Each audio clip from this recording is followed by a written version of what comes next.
fellas. Hello, it's your boy Scrubtello, and welcome to the totally not a podcast, but definitely still kind of sort of a podcast where we totally play a game for maybe 1/3, if not 1/4, if not 1/5 of the entire stream. Sometimes maybe just 1/10 of the entire stream, as we spent the whole rest of the time yapping. I'm Scrubtello, and this is my friend Aru. Hello. Can you tell that just came up in the back of my head just now a second ago? I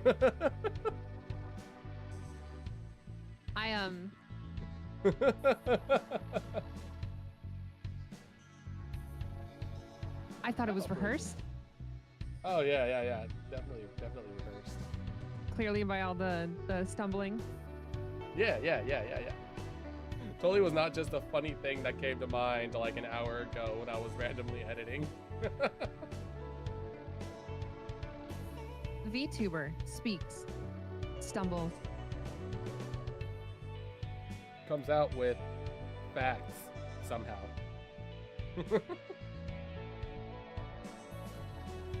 Or something that at least coherently passes as factual.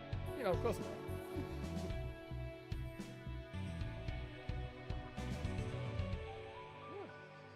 Sucker for love, having nothing. There we go. Aka baka. Dread XP. Positively spooky. Oh, positive. Sucker for love. Date to die. Positively speaking. Well, God, it's not negatively spooky. Oh God. Hi, Astra. Astra, are you ready for more Resident Evil after the stream? I am so ready for more Requiem. Dude, Requiem has been so fucking good. Oh my God. Oh yeah? You're gonna be so happy. Did you already look forward? Like to see what happens in the story? How was that? How did that go? Astra, you spoiled yourself?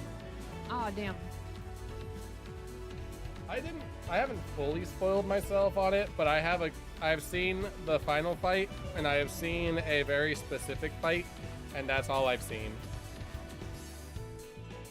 I watched Hazi. Okay, well, if you were watching Hazi, it's fine. As long as it was Hazi. Hazi's cool. As long as it was Hazi. He deserves it. Nice. Do what? Huh? What'd you say?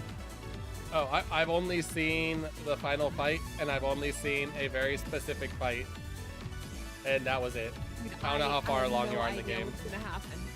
I am at. Wait, do you know the game? Like, are you familiar with like what happens? Oh yeah, I know Resident Evil, and I've watched people play all the other games. I know you play as Leon and the daughter of the reporter lady that survived a different Resident Evil game. Outbreak. Yeah. Yeah, I'm on the part where I'm playing as Leon. Oh.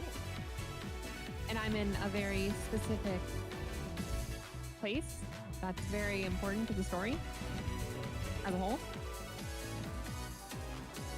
Oh, you can spoil it to me, by the way. I don't plan on playing it. Oh, okay. I'm in Destroyed Raccoon City, by the way. Yeah. That's what. I didn't know if that was happening later in the game or that's where the whole game takes place. So I didn't want to like bring that up. It's later in the game. Okay. You start out at a clinic. I just remember. And apparently the Raccoon City part is halfway through the game, and I have put God knows how many. Let me see. How many hours have I put in the game already? How many hours have you put in now? 13 hours, and I've been in the Raccoon City part for maybe 13 hours. Maybe You're like taking your 4 time hours? with this.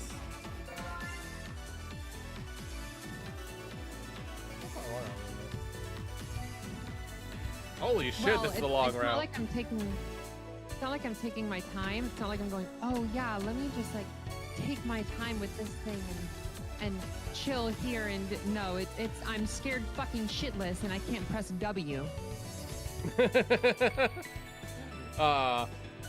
We're two very different horror game players. I'm someone that holds down the W when I get scared.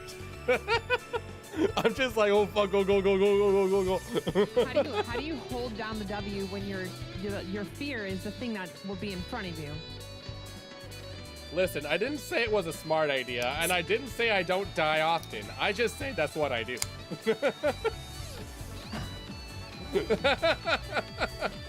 It's kind of a crouching run. Okay, Astra. Okay, man. Okay. Yes, I have barely hit the sprint button. I'm in Leon's part though, so I'm fine. Like Leon's part, all action, everything. Grace's part is what fucking terrifies me. No, just to put it this way, I just finished Reanimal yesterday. Mezzy and I finished it in 2 runs, all because we don't know how to chill. And by the way, Reanimal, phenomenal game. As a big Little Nightmares fan, I very much enjoyed the game.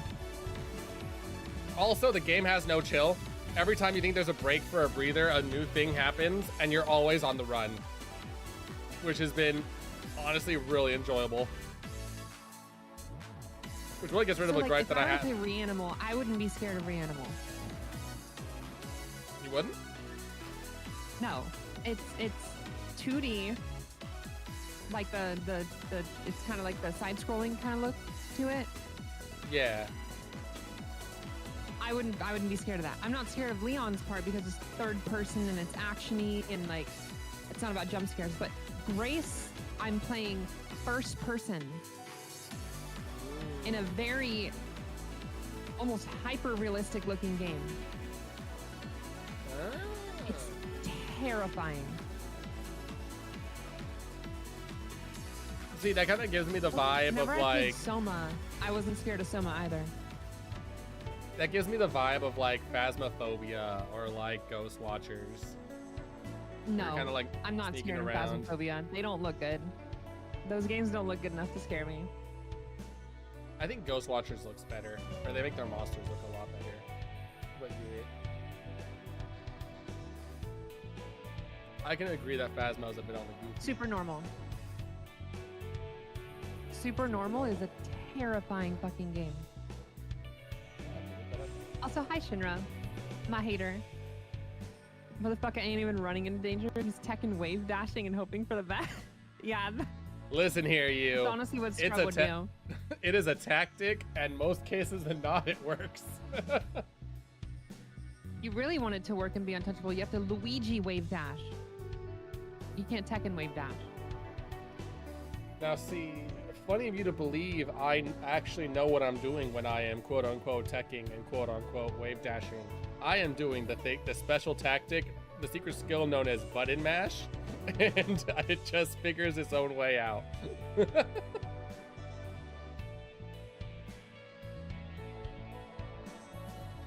Also, hello, I am a tiny chibi What I do is I model pause now. the game. I can move. No, I don't push the pause button. I just keep fucking moving and hope for the best. Do you know I push the fucking pause button? I'm like... Listen, I take a page out of Dory's book and just keep swimming. Something will happen, you'll hear like one big sound and then I'll cut off the sound because I press pause and it scares the shit out of me. See, I see the monster, I Because turn around and pausing go means that, screaming, like, it's no, no, no, no, no, no. done. Pausing means it's done. It's I can press pause and the game is not playing anymore. No, I got no time for pause. I got to motion, and if the monster is one way, I gotta run the other way. Except for the other times where I forget to turn the other way and I just keep running towards it and get murdered. See, I do plan on playing what's it called? Resident Evil 4, and that is not going to scare me because it's going to be like third person Leon. It's very action based. That one's going to be fine. Yeah. We have Goonin to the moon right now. The sun is out, dude. Goonin to the moon, let it release upon the stars.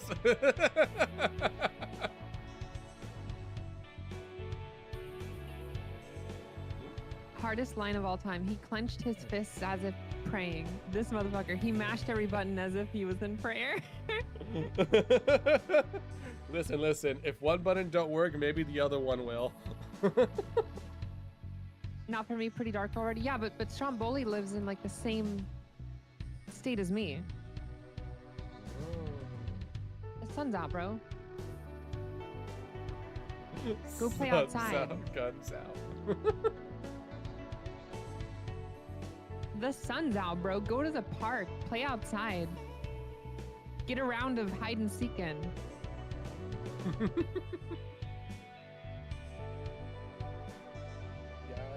Like, do something, man. It's there. She's full. She's full for me is fucking crazy. No, it's raining. Just wear the umbrella hat. You know, it's like the visor that like goes on your head, and then it's just an umbrella. And here, I thought you liked. Fine, I'll go. No.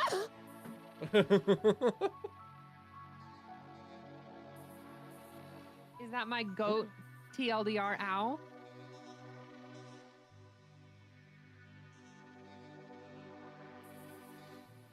Oh boy.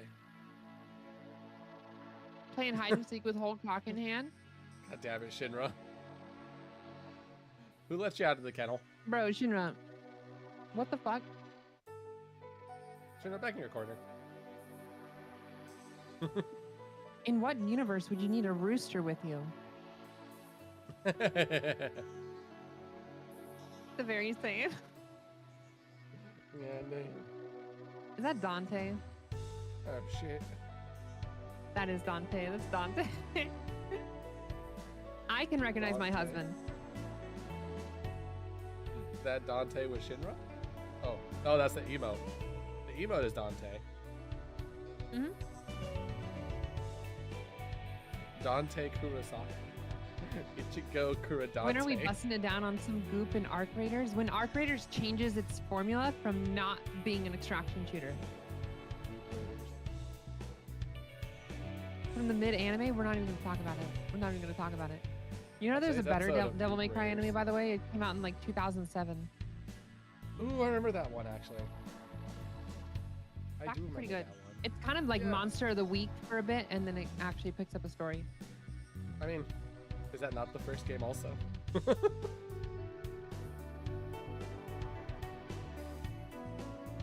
Yeah. It's pretty fitting. Monster of the week, monster of the round. I mean, it's the same thing. I just like I how mean, they got I Ichigo yeah, I Kurosaki guess, to I play guess. to play in.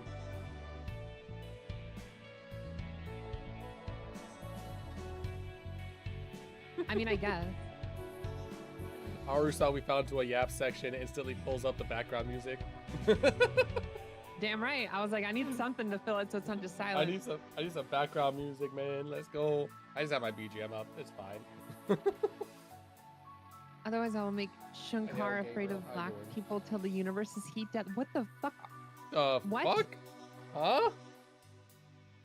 Shinra, Make get in Adi your corner. Shankar scared of black people? Bro, what? Shinra, go back to Shinra, your what are you corner. gonna do? What are you gonna do to him? What are you Your gonna do to time him that's gonna supersede him being afraid of you to supersede him being afraid of your race? What are you doing? Oh, Shinra off haunting people.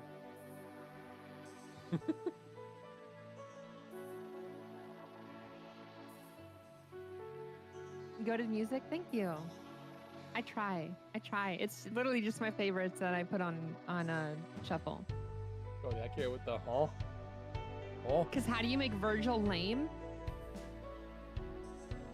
Virgil? I already Who's did, Virgil? bro. DMC Devil May Cry. The reboot. Oh, DMC Devil Gone Cry.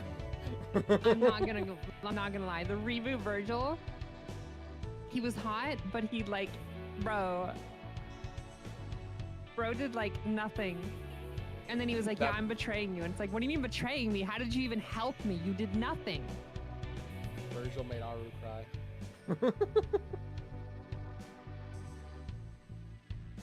Okay, I will say Dante is extremely hot in the reboot, and I will not hear anything. I don't give a shit if people are gonna say, I hate that Dante, and it's not actually because of what he looks like, it's just because of the sins that it committed as a game, and they're gonna take that out on how Dante looks, even though Dante looks really good. You're wrong, he looks fucking hot.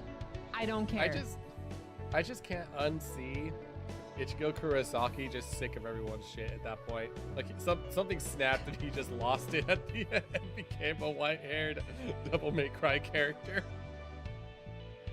Dude, Homie's in his crash out era. that game got way too many fucking haters on it. I'm not gonna lie. People were like, oh no, Devil May Cry. Like, what did you do to Devil May Cry with all the story and all the... What fucking story? There's a story? I love Devil May Cry. Devil May Cry 4 had a story.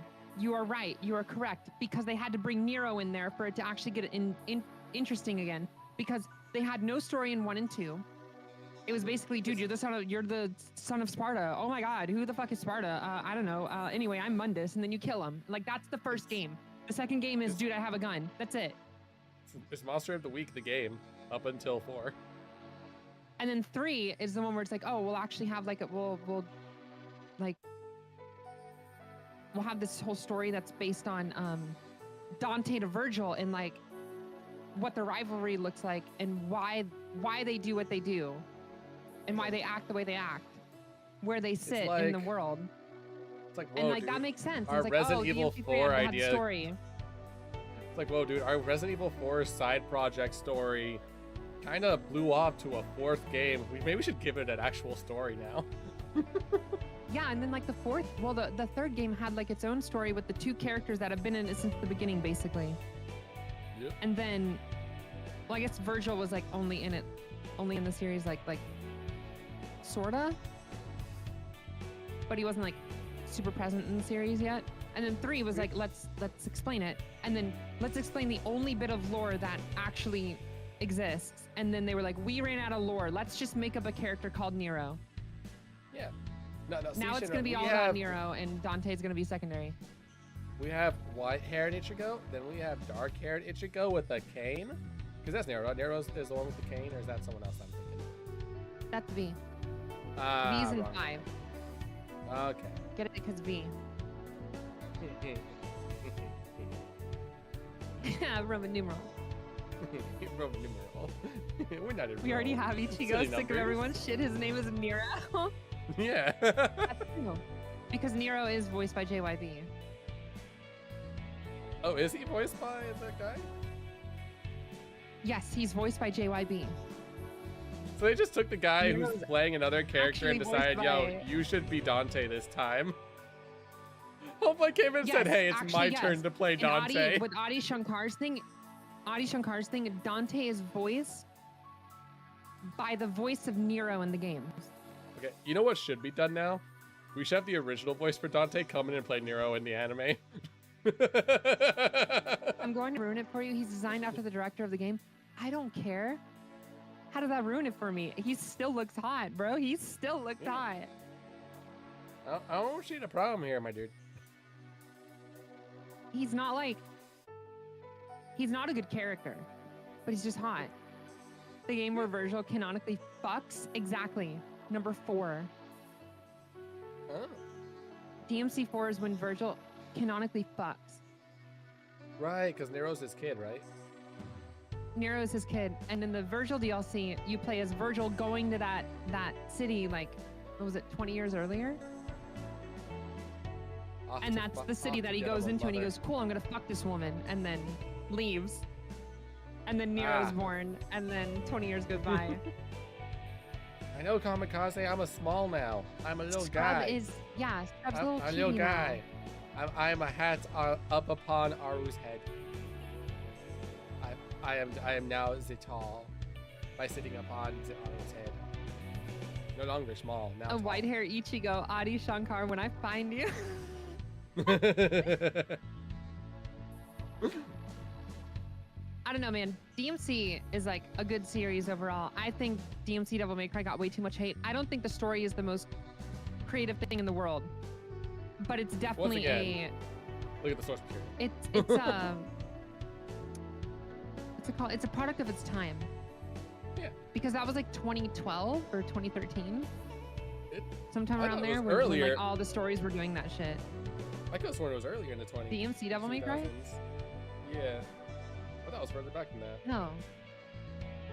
When did me check. Resident Evil 4 come out? They came out around the same time as that, didn't they? Or maybe a little after. No, DMC Devil May Cry, not Devil May Cry. Yeah, that's the prequel one where he's like shorter haired, right? It's not a prequel, it's a reboot. Right. Well, that, yeah. That The one came prequel out is that 3. time, then. 3 Yeah. is a prequel. Oh. DMC Devil May Cry is 2013. Now you guys are figuring out why the story's such a fucking mess. Yeah. It's all fucking over the There's place, man. Devil May Cry 1. I think Devil May Cry 2 happens after 1, but then 3 is a prequel. And there's DMC And Devil then May Cry. 4 after all of that. And then 5 is after all of that. And then the reboot is by itself. So does the reboot connect to all this, or is the reboot not connected to all this? Reboot is completely not connected. They were trying to reboot it, and then people were like, this is shit. And they were like, never mind, we're not going to reboot it. We'll go back to the original. How dare you give him my boy short hair? Give him his emo locks. Well, they also didn't like it because, like, I will admit, they did kind of shit on the fans. But to be fair, if fans can't take a joke of something, then that's when you become obsessive. Man, fans can't take a joke. Like, Imagine being a Kingdom Hearts fan. yeah, imagine being imagine being like a fan of like anything that then gets a joke. People were like, oh, this is the biggest affront to a DMC fan. And I was like, dude, it's one joke. If you didn't like the joke, that's fine. Move on. Do not Listen, let this consume you. At least your game's deepest moments isn't the dog Disney character getting hit in the back of the head by a fucking rock, and the anthropomorphic duck launching a giant fucking fireball.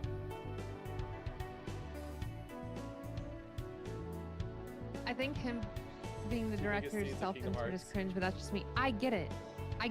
It's cringe, but it doesn't change the fact that that Virgil ended up looking hot. Like, it's cringe. It's sort of like whenever you hear something like a song and then you're like, wow, this song sounds cringe, but I'm banging my head to it anyway. Like, it doesn't change the fact that you enjoyed the song, even if it's cringe. You're talking a whole lot about two people who are anime characters on live streams. We know the ways of the cringe. We are cringe. We are proud. That's true. Yeah, that's so true. And you're saying We're this as a VTubing, watcher. and like yeah, VTubing has a very, very distinct level of cringe, but it's fun. We're doing it because it's fun. Also coming from a chat who's watching the two anime LARPers together. But there's a whole level of cringe in there, and I think we all know it. We must take pride in our cringe. We must accept the cringe, for we are cringe and we are proud. Adi Shankar should make Resident Evil show, yeah, and then we can just ignore it, just like the rest of the Resident Evil visual media. Adi Shankar should become a VTuber and have his VTuber model be Dante. I would release the T-virus in his app. Me and some buddies watched DMC show by Adi, and it kind of stuck. Everyone had trouble with the writing. The anime, though, everyone was rather positive toward. Oh, like the old anime?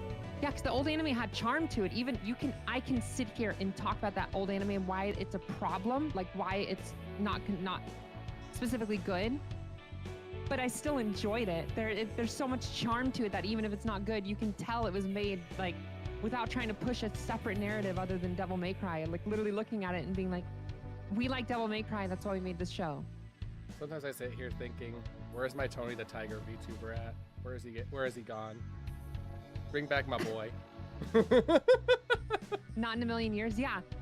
So Damn it. Scrub, do you know the scene from the reboot?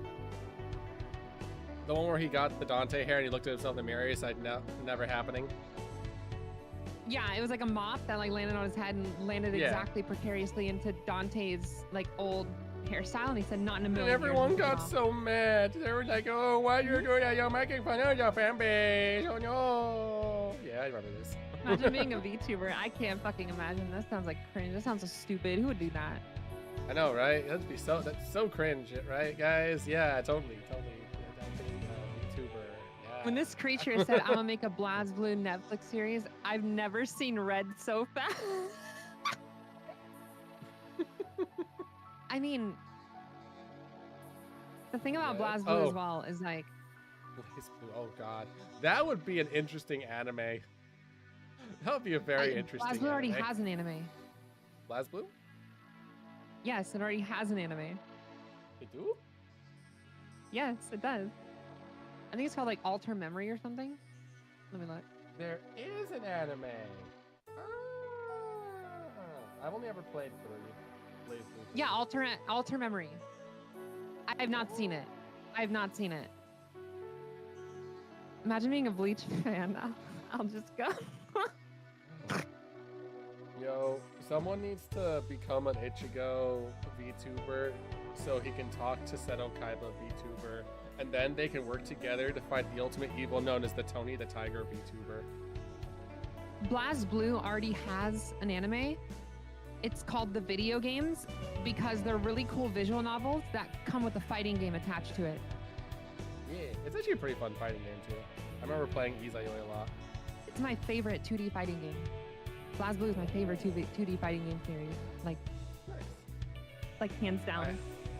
I have not played it since 2013, maybe 2014. They made Guilty Gear so that then they could just have a fighting game engine to throw into BlazBlue to fill in the gaps in the visual novel. That's it.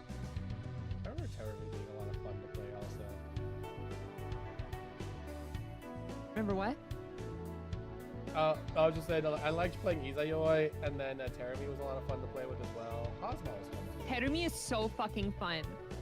Oh, dude, I'm so safe. It's okay as long as I stay far away from Chain. Oh, Chain. Snakes. Snakes, they go numb. Fun fact.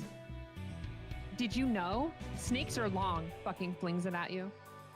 It's like the Yo, fucking did you meme know- of like of Eminem Yo. just like with the hand out, like flinging a snake at you. Listen, fun facts. Did you know facts are fun? That is all. The more you know.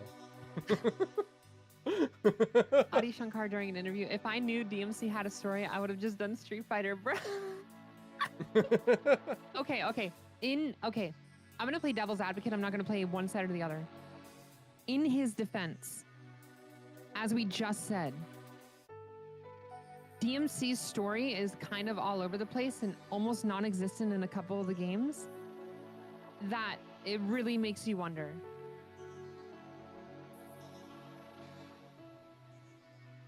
Adi Shankar is the one that voices Ichigo, right? Adi Shankar is the one that directed the Castlevania show and the Devil May Cry show. That's The new who one. it is. I thought we were talking about the voice actor. I'm really bad with names. So unless someone just says the name The and explains voice what they're actor doing, is I'm not gonna JYB. know. We will usually refer to the voice actor as JYB. So if you hear an actual acronym, that's the voice actor. Ah, okay, I know that. Okay. These are connecting now. Just so you know, I'm going to forget it in like the next 5 minutes, but you know, it's connecting right now. The brain cell is He processing. apparently worked on it's DMC show understanding. before DMC 5. I don't believe he worked on it before DMC 5. I straight up don't believe that. That's a lie. The Castlevania show didn't even come out until after DMC 5, right? It's been a while, so maybe. And he was so focused on that. There's no fucking way that That he new was working on. Well, not new, but the newer Castlevania I thought was really fun. The one that's like the new Belmont guy, but we could do both the magic and the whipping. Castlevania Nocturne. Yeah. I like Nocturne. Nocturne was fun. Isn't there like a haven't whole seen second Nocturne yet. half? Isn't there like a whole second half that needs to come out at some point? Or has it come out already? Has it been out? It could have been out by now. It's a lot of fun. I really enjoyed it. Castlevania has the 4 seasons of what's his name? Okay. Trevor. Yeah, and now it's Richter. And then yeah, now it's Richter. I've Oh, heard I it's real- bad, but obviously I'm gonna watch it myself to see if it's actually bad. I don't know. Hey Teresa, how you doing? I have a thing where known as my own opinion, and usually I just look at other people's things. I'm like, I liked it. That's cool. Yeah, like I'll take in what people are saying about something, but then I will still check it out myself. I also have this thing where I have not played a single Unless it's something I Castlevania know that I'm game, not gonna like so in I the have first no idea what place. the story is. I run on the idea that Castlevania is Well, it's just a definitely Belmont not, fights and we're Alucard, just- not Alucard, or Dracula, or some sort of connection of the two. The story for DMC 5 was pretty good. It was a bit of connecting dots. They didn't just like take what was DMC 4 and go to DMC 5. I see. They skipped quite a bit of time and then just kind of threw you in there. And then it's like, okay, well, if you played the others, you should be able to connect the dots, which is fine. But the DMC, the Shankar DMC show was like, oh man, there's these demons and they're like bad guys, right? And then we figure out they're not bad guys. They're refugees, guys. They're refugees. So we're going to take them from hell, which isn't actually hell. It's just another world. I like And we're the arc gonna of the pull Mad them over to Hatter our bunny world. guy. I actually enjoyed the bunny guy. And we're gonna keep them here, safe in our world. The refugees, guys. The refugees. Don't worry about it. Pushes the nuke button on hell. You won't miss a thing. I just remember really liking the fucking Mad Hatter bunny guy. Really mixed in some promised- Alice in Wonderland shtick in there. We promise this is not trying to push a political view, guys, No, not at all. All right, bye, Teresa. We promise we're not using Devil May Cry as a way to push more political views that were never existing in Devil May Cry in the first place. They do that a lot. That's actual facts. It's not facts. I don't believe it. What do you think is a Him fact? saying he's disheartened at the fact that 5 was a thing, I believe he wants people to think that he actually was planning the show before 5, but he wasn't.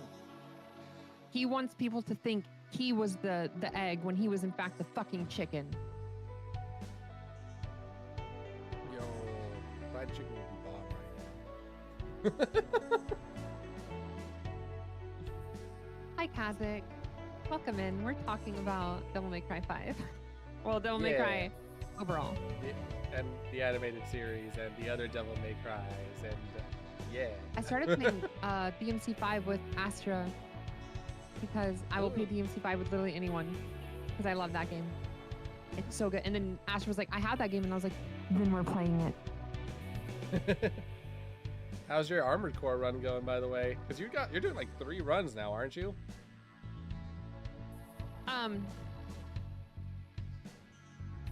Sorta. Is he- I don't know if I can go back to playing solo.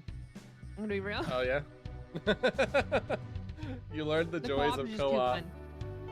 That's so fair. And we found the perfect we found the perfect health scaling for the enemies to make it still fair. Oh, you can change the scaling? Yes. Oh, And it's wonderful. nice. Fried Adi Shankar. So, I have a just to guess. I don't know if King Kodiak is an Adi Shankar fan.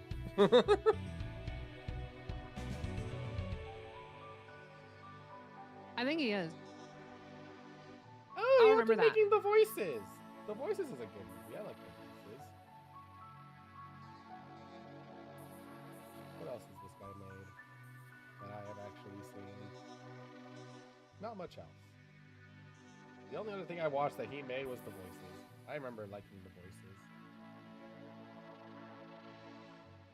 Oh, he made the live actions Power Rangers. Well, I guess Power Rangers has always been live action, but the Power Rangers movie. The live action Power Rangers is like saying, oh dude, the animated SpongeBob. Yo, it's the, you know which one I'm talking about, right? The live action Don't- Power Rangers? Yeah.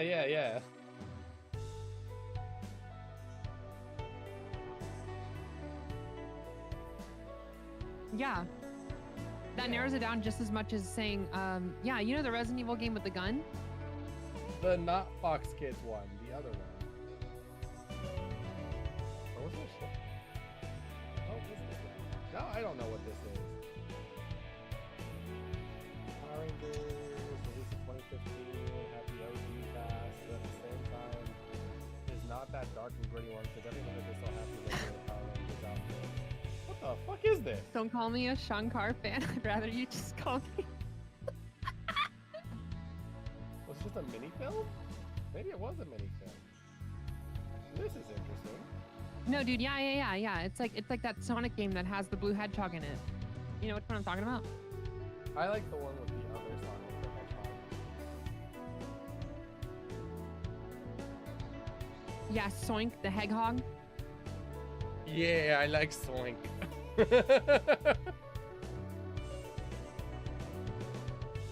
I like Soink of Hedge. Any particular one is Techno. fucking insane, Kami. Holy shit, that's insane. What did Kami say? Said any particular one and then said pulls out notebook for King Kodiak saying I'd rather you just call me a slur. Damn. Insane. Actually insane. Nah, I think I'm just gonna call you a Shakar fan.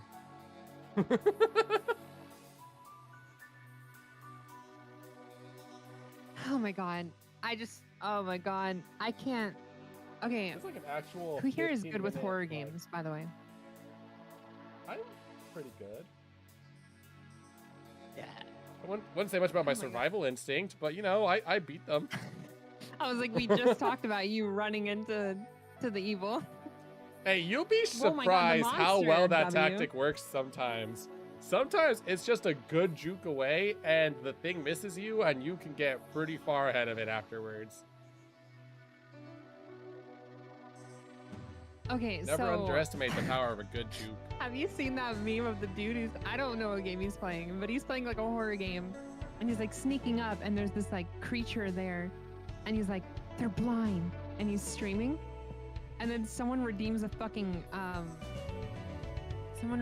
fart sound effect And the monster comes at him. and it scares the shit out of him and he shoots his shotgun and completely misses the monster as he was aiming at the monster, scares the shit out of him. His fucking reticle moves next to the monster, shoots the shotgun, and then he starts screaming. Oh my god. I have it on my phone. I gotta send it to you. I have my VTube studio up right now, but I gotta send it to you that later. actually- Holy fuck, it's that- so fucking funny. That I actually have that sounds like shit something tabbed I'd in go my through. It's That most definitely so sounds like fucking something funny. I'd go through. I have no, no idea yeah. what game he was playing either. Some sort of horror game. Some sort of horror game with a gun. I love horror games, but yeah, I get scared easily. Like you don't get scared or easy under pressure. Kind of both. Like you don't get scared, so you don't have to worry about pressure, or you work easy under pressure even if you're scared. I do I hate about them. just as well under pressure than I do not under pressure. It's also kind of why, even when the scary parts are happening, I still keep moving or I keep trying to do my thing. If I'm under a locked-in sort of pressure, I can do well, but if I'm under fear, I don't do well. I'm about You the still need same to play either or. Mortuary Assistant. I beat Mortuary Assistant. My wife I beat fell that asleep game. while playing Mortuary Assistant. That Speaking of game someone scared that's the fuck complete, out of me. speaking of someone that's completely unaffected by horror games, my fucking wife is so unaffected by horror games that she played Mortuary Assistant as a late night fun game, and it soothed her to sleep. Like, she was so unbothered by the monster and his little fucking scares, she beat the game, the story mode, played it again to try to get another ending, and fell asleep in the process, mid-game. See, I get to... It's a blessing and a curse how much my imagination is kind of expounded, because then I get... When it's first person, I get very invested. And I get so locked in that I think I'm the character. and then it scares the fuck out of me whenever something's about to kill me. Because my brain literally says, this is gonna kill you. Not, oh, you're gonna get a game over. It's, this is gonna kill you. My fight or flight leads to fight more than it tends to do flight. So for me, when I see something that triggers me or gets me in my effect, hence I keep moving, most occasionally still towards the thing, but sometimes I get away with it anyways. Thank God that you're not having to deal with those horror game things IRL, because you would die. If you're usually fight more than flight, you would just die. I don't know. I grew up in the ghetto. I dealt with a lot of like sketchy shit, and I've made it past a lot of sketchy people. Like, dude, the definition of Resident Evil is taking people who have been military trained, putting them into situations where they still don't know what to do because the military doesn't train you for giant mutated monsters. I mean, like, I'm just saying, like, I grew up in the ghetto. It's like, yeah, I grew up in the ghetto. Yeah, I think I could, you know. I mean, your stereotypical zombie is your stereotypical from addict. John Carpenter's and win. Well, maybe not John Carpenter's, but I can at least deal with like a basic T-virus zombie, that's for sure. That's just your stereotypical fucking junkie. No. Have you seen Requiem? Have you seen what the T-virus can turn people into? Which is the one that makes them like basic ass zombies? Which one's that one? Is it T? Yeah, but the strain is mutated over time. Yeah. I mean, as long as it's not like a Yeah, so Mr. X there's, or like, a Tyrant, I think I should be fine. Well, you're gonna have to deal with one. Because the minute one is born, in most cases, it's not gonna be stopped. Yeah. So you'll have to deal with it because it's gonna be alive. Yeah. I'll figure something out. Either I die trying or either I die trying or something happens. We were talking about it when I was playing it, and I was like, if I was Grace and Leon gave me his Requiem revolver, I just fucking shoot myself. I'm not kidding. Listen, I don't either care. gonna figure something out or I'm gonna die trying. That's all there is to it. I'm not. I think I would. I think I would definitely not, because by the time she gets the gun, she had already seen the girl.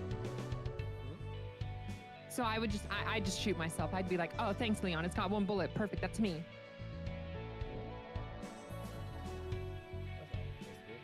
How do I block? I could never. YouTube? There's some dudes saying they are definitely underage, but I tried to.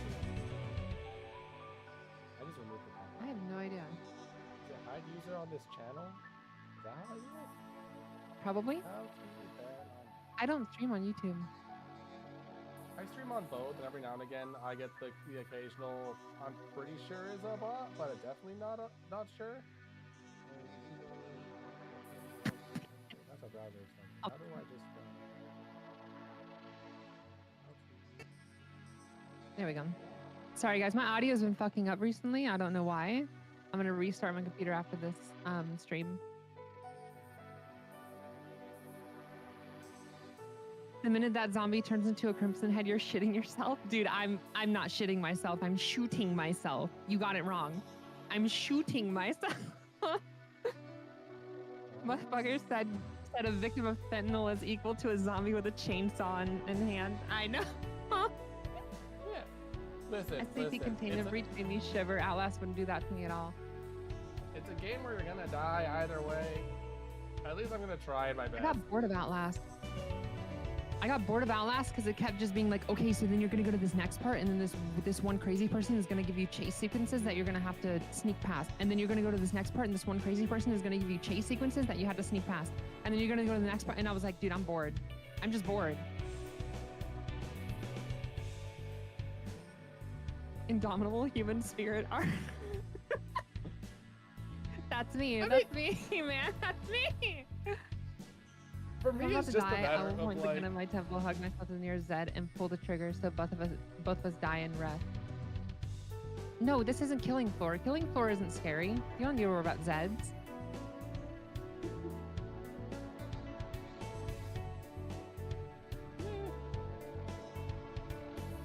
Kodiak says, click the 3 dots next to the name, or click the name. yeah. I ended up just clicking hide user on this channel. Because all I see the options for like banning is remove or hide user on this channel.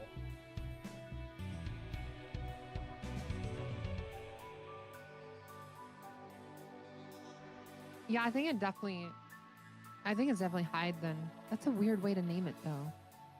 That's what I thought also.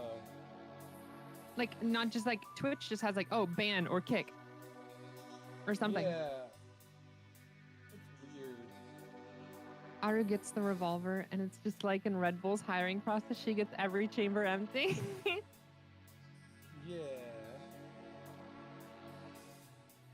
Hey, Techno.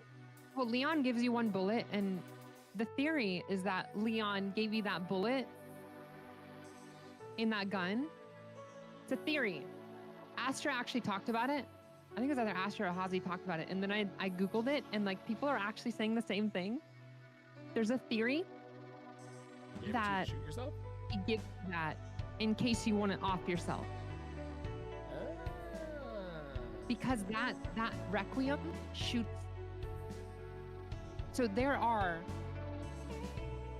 bullets that when shot at your head cannot kill you. Like, it can have you live at least for a certain amount more time, because it's not actually immediately shutting your brain down. That bullet will immediately fucking obliterate you. Your head will no longer exist.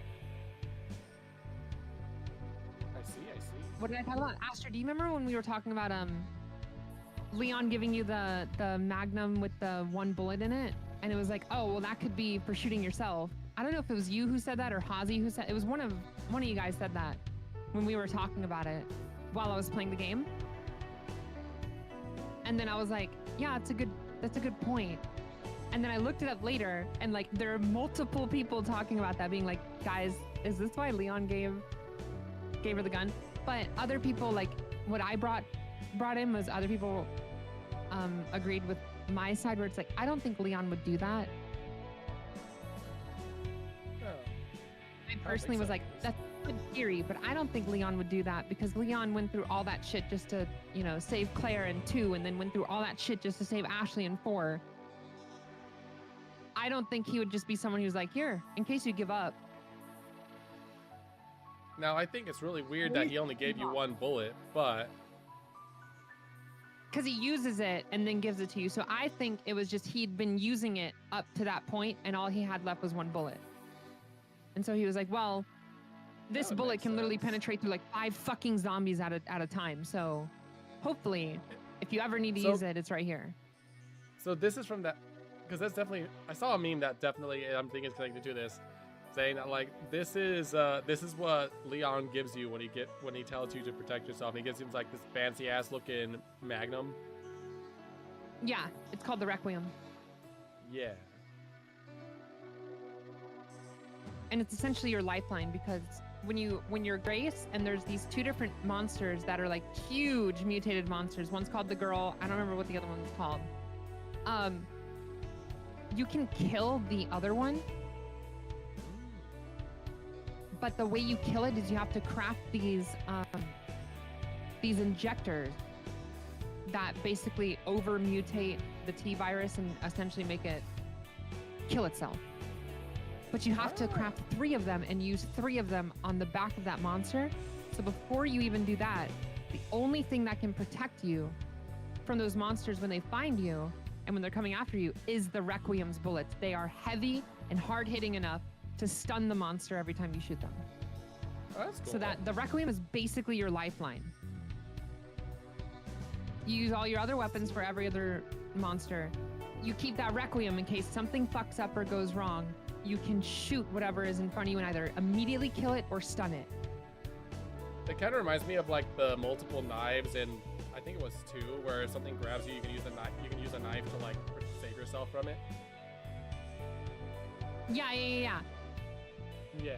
They also added parrying in the game if you're Leon. I saw that. That thing was sick. Or, the way I saw someone You playing can- it, I thought it was sick. You Really can parry enemies. It's so fucking cool. Giant fucking enemy can You break can through also- walls in one punch, parry with fucking hatchet. You can also, if certain zombies that you kill drop a weapon, like a spear or a big old fucking rebar with concrete on it, you can pick them up and use them on a zombie. The gameplay is like actually the best it's ever been. I still think RE7 is my favorite, but RE9 is so fucking good. I want to play RE9 again. I know Life Gamer didn't beat in a weekend. I work on the weekend, 12-hour shifts, so I don't get any time for games at all. And that motherfucker unlocked at 11 p.m. on Thursday night when I was already asleep for my shift at 5:15 in the morning for Friday. It awoke in So I the got to sit gamer. there having everyone I know play that fucking game before I ever got to touch it. Breathes heavy. Looks a If game I'm and given initiates a heavy big frame breathing. revolver with one bullet, I sure hope so. It will blow my shit smooth off. I think we all discussed it. Yeah, I just can't remember who like brought up the idea because I had not thought about that idea until we discussed it and someone brought it up.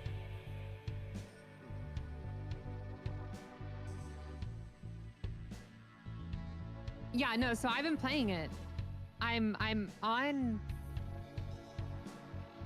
on the Leon part when you're in spoilers, by the way, guys. Whoever doesn't want to hear spoilers, I don't know who's in my chat, who's lurking, whatever. Lurkers, if you don't want to hear spoilers, just telling you now. Warning. Yeah. So I'm on the part when you're Leon and you're in the destroyed Raccoon City. I've already gotten the gas, so I've already had to deal with the fucking chainsaw, stupid motherfucker. You get a chainsaw too, don't you? Yes, you get chainsaws.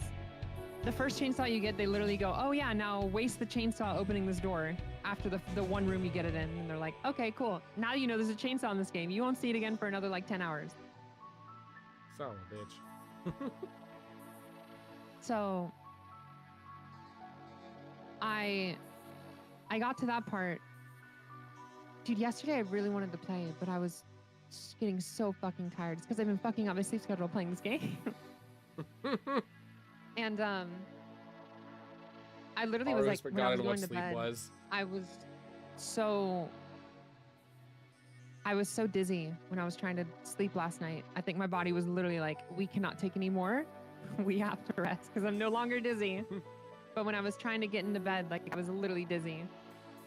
And then my boyfriend was trying to look for a remote and I was like, I can't help right now, dude. I can't even move right now. Everything was telling you to put that controller down and go to bed.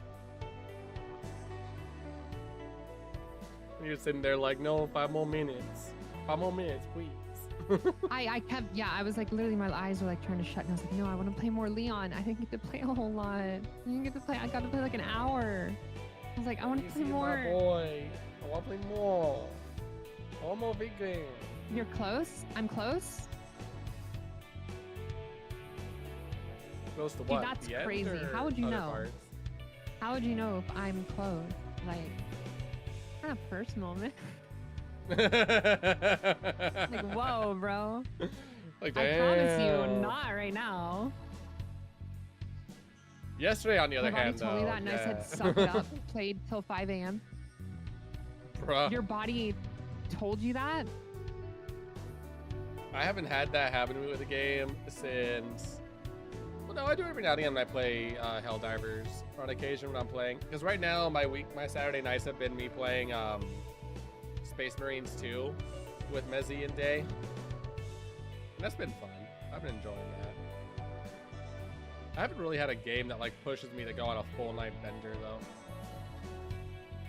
All of it could have been avoided if the girl knew how to parkour and break necks with her ankles. Fucking Leon. my baby girl Leon. I love him. Homie looks good as hell in this new one. I saw someone like upload a fucking picture of him showing like his biceps and stuff and being like, what the hell did they feed this man? And then someone else said pineapple, hopefully. No, see, you know what was the first thought in my True. mind? You know who came What? to mind when I saw him? Oh god, what was his name? Jujutsu Kaisen guy, the guy with the glasses, who also had a very muscular button-up build. You know who I'm talking about? They made a lot of fucking No. art about him pulling someone by the hair. Oh, Nanami. Not on me, that's it. Like every time I saw him or I saw his outfit, people showing off him like fucking bulging out of his fucking sleeves. The first thing that comes to mind is that Nanami scene where he's just looking like just like that. Yeah, he's grabbing the blonde dude by the hair. Yeah. Well, just every time he was on screen, that it's definitely the image that came to mind. My body told me that, and I said, "Suck it up." I can do that for some, but like I've never gotten to a point where like my body is actually like woozy, not just tired, but like dizzy, woozy. Like I could not stand up straight. Yeah. Hey, Otto holds a hand up for a high five from you. There you go. Double high five. All I can see right now is Markiplier in Eunice Annis slapping something, repeating himself. You close? You close? Not that kind of close. Are you close? Yeah, it's really. You Yeah, close? no. I've been tired like plenty of times. I've been tired where I like neglect my sleep and play some games or whatever. But this was so different where I was like, my body cannot even function. Like I can't even do basic functionality of my body. And I was like, something is wrong. I might have to break this to you, Aru. Just wait till you're 30. It happens more Okay, often. wait a couple years. Okay, thanks. Yeah. Just a couple Give it a fucking couple more And I'm years. gonna be 30 and then I'm gonna be looking That for a does- requiem to blow my shit smooth off. Holy shit. Fucking 30. I mean, yeah, you're My not God. entirely wrong there. My joints are fucking not good anymore. I will never undermine the struggle of anyone getting to certain ages. Like genuinely, I'll make jokes, but I'll never actually undermine it. But like guys who turn 30, some of you are like, oh no, 30. Some of you are like, who cares, whatever. You guys have no idea the sheer level of mental turmoil that a woman feels turning 30. Not every woman. But when it does affect a woman, it is the most mental turmoil you will ever hear in your entire fucking life. It sucks. I watch VTubers. A lot of them reach their 30s in the last couple of years. I've seen a couple of their reactions. A lot of them are Yeah, it hurts. big reactions. It hurts. And I will tell you, those big reactions are actually toned down compared to what they actually feel because they are still trying to set at least a level of precedence of being on stream. Yeah. Can't wait to hear it from the friend in 8 years. Well, you have a friend who's like 22 right now? Maybe. Possibly. Tommy, you got a friend who's 22 that you really want to be 30? Or excited to see what happens to them when they turn 30.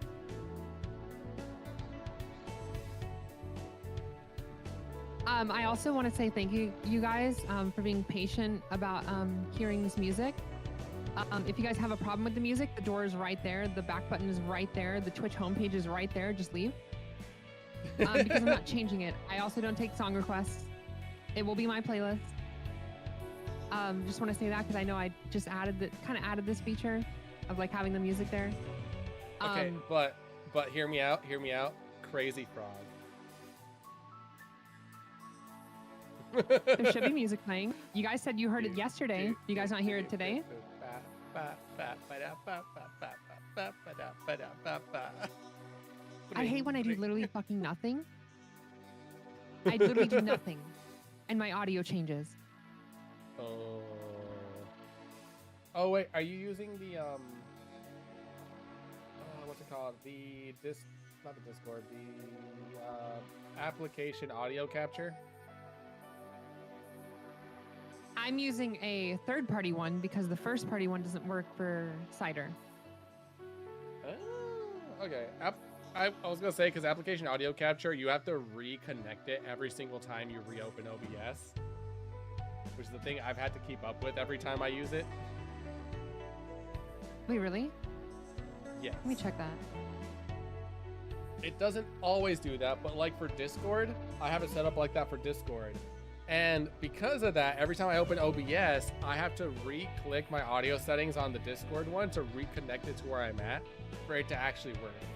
And I know it does that to my Spotify as well. Stop, it's good. Okay. Thanks, Kami, bro. Like, fucking rage baiting me, I swear to God. Polish people, am I right? Which is funny because there's a few times before Kaze's also saying like, stop, it's playing. Wait, I was only joking. It was only a joke. It was just a prank, bro. It's just a prank. No. Turning it up. Y'all are Max it dealing out. with it.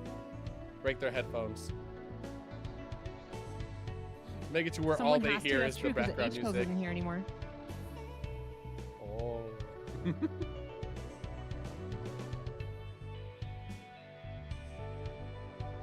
H-Code doesn't want to hang out with us anymore.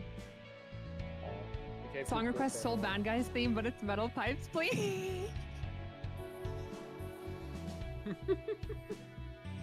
The funniest thing is I don't even know Soul Bad Guys theme because I don't play Guilty Gear. I've played Guilty Gear, but I don't like regularly play it. I have not played a single Guilty Gear game. To be fair though, there's a lot of games where I can say that. I've actually never played a I can't single really Legend of Zelda understand game music. either. It's like beep and bops. Bop, beep. Wait, you can't understand music? Like overall, or are you talking about my music? My music's good, right, guys? Y'all are making me fucking neurotic. No, it's good. I see you playing. My Bring Me the music is good, Horizon. right? Yeah, Bring Me the Horizon's awesome. Oh, all music. Okay. I love music. I cannot live without music. My character is designed with the idea of music. Everything about me is charged in the background by something by music. Mezzy and I have different functions when it comes to enjoying music. Like for me, I treat audio and lyrics like a part of the song, to where like I hum along with it like I would a beat of the song. My wife, on the other hand, ignores the beat mostly and most often and not hard focuses on the lyrics themselves. Then she does the music. Oof. You know what I'm saying? So like my wife does better Sorta. listening to musicals and stuff like that because there's a story behind it. She likes listening to the story. I, on the other hand, will be listening to the most depressing shit possible and be bopping to the beat the entire time. I could have a crash out about this. Cool. About that idea. I could have a crash out about it. Cool. I'm gonna like fucking Arthur like fist it right now and just like hold it. Is it from like the way we listen to music or from the way that we... The way we Or just listen to music has changed how we view and how we understand music, and it's caused a problem. Ah. Okay, you poked the bear's nest. I gotta. So It's fine. Feed my the curiosity. way we listen to music, there's so many people who go like, I only listen to lyrics, or I only listen to what the lyrics are saying, I only listen to the vocals. It's gotten to a point where people only fucking care about the vocalist, which is why you have things like, for example, I listen to the music, right? Yeah. But just because I listen to this kind of music that I'm about to bring up doesn't mean I'm okay with what they do, because I go further and further in between the lines. Like, for example, there's the pop stars like Dua Lipa and, you know, fucking, to get more classic, like Celine and things like that, right? You have pop stars who have their name written all over fucking everything. And what do they do in the song? And then none of the contributors actually helped in the making of the music appear anywhere in the album, or like appear in such a small portion of it where they never get the credit they actually deserve from it.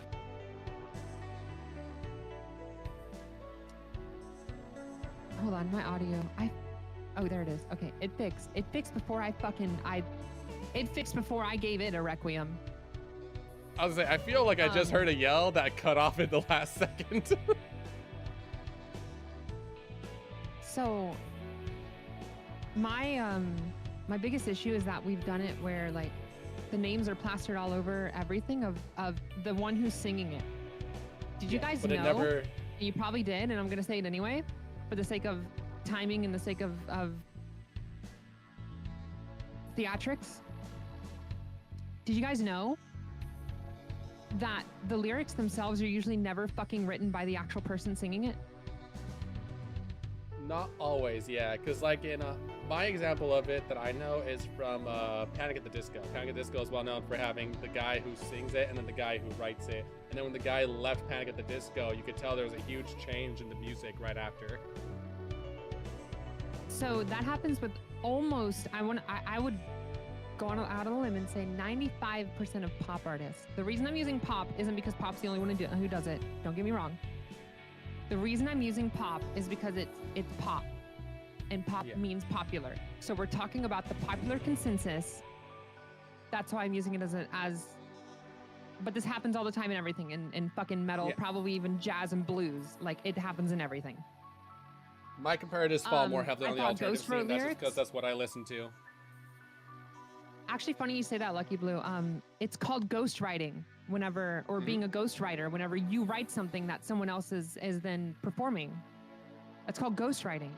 Unless you're part of the band and you're just like, oh, I'm the drummer, but I wrote the lyrics. That's not ghostwriting. But if it's like, I'm a random person and I wrote these lyrics and this band does it now, that's ghostwriting. I just got a wild memory from my head hearing about that, because that was the main plot for the Alvin and the Chipmunks, the first live action movie, right? Because the guy was ghostwriting a song, but they didn't want it. Yes. But the producer got mad at him because he didn't want him to write a song for a pop artist. Alvin and the Chipmunks was telling us something about pop, and we weren't listening. Yep. Because they pitched it up by like 4 octaves. Mm-hmm. So the biggest problem I fucking have is, so Kami, what you were saying, lyrics aren't written by the artist. They are printed and manufactured by production studios or whatever. Yes, that happens a lot. Oh, yeah. We're not going to speak in the definitive like it happens 100%, but it does happen a lot. And I will always say that. I will say mostly, or most of the time, or majority of the time, they are. Yes. And then they go on to these shows and say like, oh, well, where did this song come from? Oh, well, I was just thinking like, oh my God, like in the world, shut the fuck up, dude. You didn't fucking write it. Mm-hmm. You can connect with something, that's fine. But don't sit there and be like, oh, this is where it came from. No, it didn't. No, it did. You can't say where it came from. You can't speak on their behalf. You didn't write it. Like, get the fuck out of here, bro. It does not mean that the pop artist is not talented. The pop artists, a lot of times, are talented. And I don't want to hear oh, pop isn't talent, and blah, blah. There is talent to pop. There is. Yeah. But it doesn't mean that the talent has to be every single thing that shows up in the song. Their talent most of the time is just their vocals. Yep. Yes, Chibi Mini Scrubtello. Hi, Tasky. I'm a little guy. I poked the bear, and the bear is now giving us a lesson about the music and how people who create the music need to be given more credit, which is something I actually do very heavily agree with. So I'm listening along. I have my own comparatives of it. Like, God, there was a lot of people who were saying that Seosin was gonna fall under after Anthony Green left to make Circus Survive, but actually that wasn't the entire reason why Anthony Green left. Anthony Green left for 2 reasons. One, for the fact that he got homesick because he was the only one that wasn't actually from California aside from the other people that were in the band. The second one was that there actually was creative differences in the type of music that Anthony Green wanted to make and the band wanted to make, which led to him leaving. And the homesick part is actually a really good point. Mm-hmm. Homesickness is a huge thing, it's especially when you're a touring creator. yeah, it's not fair whenever you have everyone else be like, I'm from here, which is why a lot of times bands that do, there's a lot of variables to get to this, right? Don't ever take the single variables I'm saying and apply them to every single thing like they're irrefutable. But the variable there is that he's not from California. The rest of them are. And so they're like, what's wrong with this? Whenever they're like in California or touring and everything and whatever. All of them get to go to California to go back home, except for him. There were some people that treated it. There were some fans that treated it like a huge betrayal because right in the peak of when Sailsin was starting to have like their huge break and have these huge, because they were opening for bands like Linkin Park, Maroon 5 and stuff like that very early on when they were starting as Sailsin, and they were reaching this peak where they were about to reach this higher level of stardom, and then Anthony Green left. And although they never reached that same level of hype, they did keep a foothold and keep themselves steady afterwards. But it was definitely a thing. Sometimes you have that creative, that like difference, you know, separates, and then it ends up, it'll never be the same. I feel like they got their footing with the new singer. Their newer singer afterwards was really good when it came to making the audios for an album, but they just couldn't hit the marks very well when it came to live performances. But they did get better. That's what I'm saying. It'll never be the same. Yeah.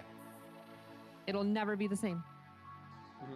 And I think trying to shoot for it being the same is the biggest problem, because you don't want to shoot for it to be the same, because it never will be, and you have to accept that and you have to move on with that. Yeah. You don't want a 2.0. There's a band called Crystal Lake. Forward. Crystal Lake was from Japan, but they completely sang in English. They had, especially when doing, like when they talked, they had Japanese accents. When they sang and they did screams, they sounded American as fuck. So they were able to get noticed because, again, this is another problem that happens, but it's just the way of the world. When you sound American, you're going to get more eyes on you than if you have an accent that doesn't sound American, or at least British. British or American get eyes, but if you have a different accent, you're not going to get eyes. You can bring up the straw man arguments of like one or two people, but in a general sense.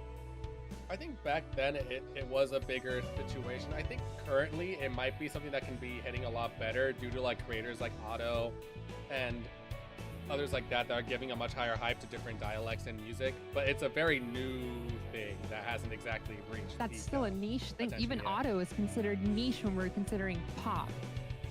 Yeah. If we consider pop, she's still niche.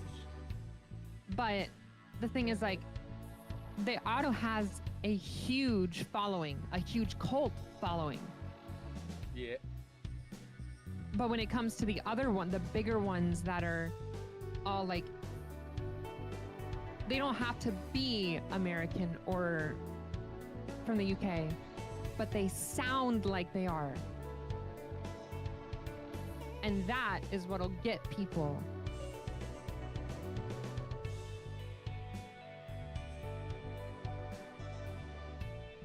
I have no idea. I don't listen to most pop music. We've learned I'm very hipster when it comes to what I listen to. I listen to whatever recommendations. I listen to very hipster stuff. I listen to like metal. I listen to rap. I everything. If anything has energy, I will give it a try. Yeah. But the low energy stuff, I usually like. I'll try it, but I cannot guarantee I'll even get through the whole song.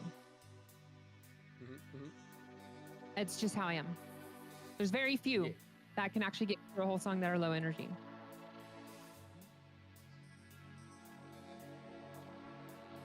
I think the last song I actually looked up music was "You're Gonna Go Far" from what's their name? Isn't that The Offspring? That's The Offspring. I recently got really into. Yeah, there's some. Fallout brought this song to life. It's a Spanish called De la Trompeta, I think it was.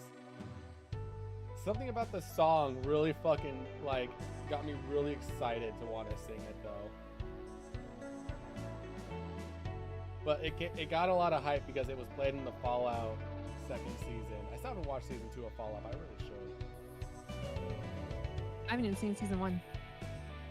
It was actually really enjoyable. Tommy? As someone who hasn't watched Tommy? Fallout, it was really enjoyable. I will say, but before we go on with this whole Fallout thing, Kami, What Kami say? I understand and I respect your opinion on Fallout show. Try not to crash out. Oh, does Kami not like it? No, and he has had crash outs on it, and I respect them, but try not to crash out. God, just go and talk about it. Okay. I run on the idea when it comes to Fallout. Fallout has a history where every single game starts off as a massive mess, and it takes the fans to fix it. Now, as a show, it doesn't have the opportunity of the fans to fix it. But I still think the show as itself is a fun, enjoyable time. But as y'all have learned, I find joy in everything I do, and all the things that I make, and all the things that I watch. It's very hard for me to say I genuinely hate something. So I watch things with a positive outlook and try to end it with a positive outlook. What is There's a something you few hate? shows. Name a show that you hate.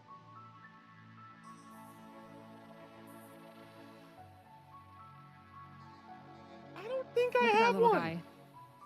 He's thinking his hardest. Literally steam coming out of his ears.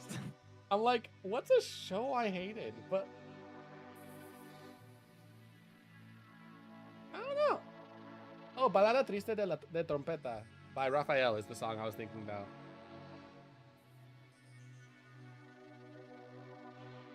Really old song, really good song. I became a really big fan of it. I'll link it to you so you can listen to it later. If you ever feel unset, just dab. My niece taught me that. What? What?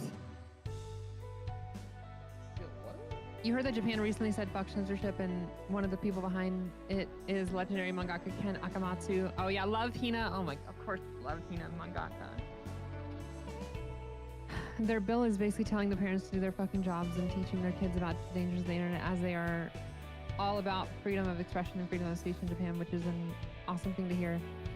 They are not always about freedom of expression and freedom of speech, by the way. I will let you know that. There are things that they share for that. Japan. They're not always about freedom of expression and freedom of speech. Not always.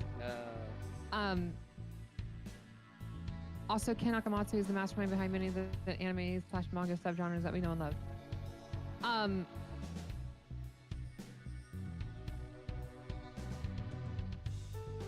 I had my thought in my head about this. I think it's a very nuanced thing. I think any party that is going to take a black stand or a white stand on, this gray area is not a good idea. I think both sides of those parties, the black and the white, are both wrong when it's such a gray area nuanced thing about like internet safety and censorship and everything. It's not like one thing, one side or the other side. It's not like you do this and you do that. The internet is also providing a place for us to essentially express and also inform. It's not only the parents' job, it is a combined effort between the parents and the other side of it, which would be either whichever way you want to go with it, which would be like the news outlets or the server providers or things like that. It's their job as well, because the internet is such a vast thing that can be acquired from anywhere. I don't think it's on the parents to say, hey, I wanted to raise a kid, so now I have to drop everything, including trying to get my own well-being for my kid, in order to just be able to monitor them. If you monitor them too harsh, it's going to backfire. And putting it all on the parent is asking them to monitor them too harsh. Where did this come from? Is this from something Alex said, or what else? Yeah, Alec was talking about the fuck censorship thing.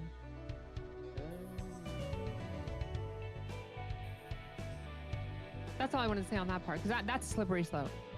I wanted to comment on it because I didn't want you to type all that and then feel like I looked by it, but that was my one comment on it. If I may ask, the difference between niche and underground? Niche, well, underground doesn't exactly have to target a very specific spot. Niche targets a very specific spot. Underground is just something that's not as well known. Yes. That's like the difference between them. Is like underground can be something that is varied or broad, but just still under the popular. Niche is going to be something that will not be broad because it is designed to pinpoint a very specific set of values or varieties. If I were to give a very simplified example, Epic the Musical, being a musical, follows a niche, while let's say something like Sufjan Stevens, who does multi-genre music, is seen more underground. Like it's not seen as publicly popular by a large demographic. But for the few that listen to it, they would say it's very enjoyable. Yeah, underground is usually something that the people who are a fan of popular things will still like. It's just not as well known and won't be found as easy. Niche is something that's going to be harder for the general audience to like because it's going to be very targeted towards certain spots. Yeah. I don't want to give away my personal data to anyone who cannot keep that data safe, but I understand that kids shouldn't enter specific parts of the internet. Yeah, exactly. That's why it's a give and take. But yeah, I don't want to be on that topic for too long. But it is a give and take. That's what I'm saying. Is it's there's a fine line. You can never just throw it on one side or the other.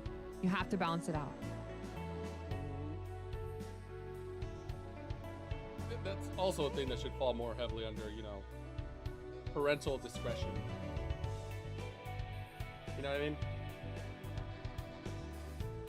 Yeah, that's like there is a balance. And I think it's wrong for people to just be like, fuck you, parents, do it all yourself. Like that's throwing all of the responsibility onto parents for something that is completely out of their control. The kid is going to go to school. Yeah. That kid is going to literally be able to hop onto a fucking computer and Google at school. You cannot stop them from that. And you cannot expect a parent to stop them from that because that is on the school at that point. There's no such thing as stopping. All that can be done is to educate and hope you educate it appropriately. Exactly.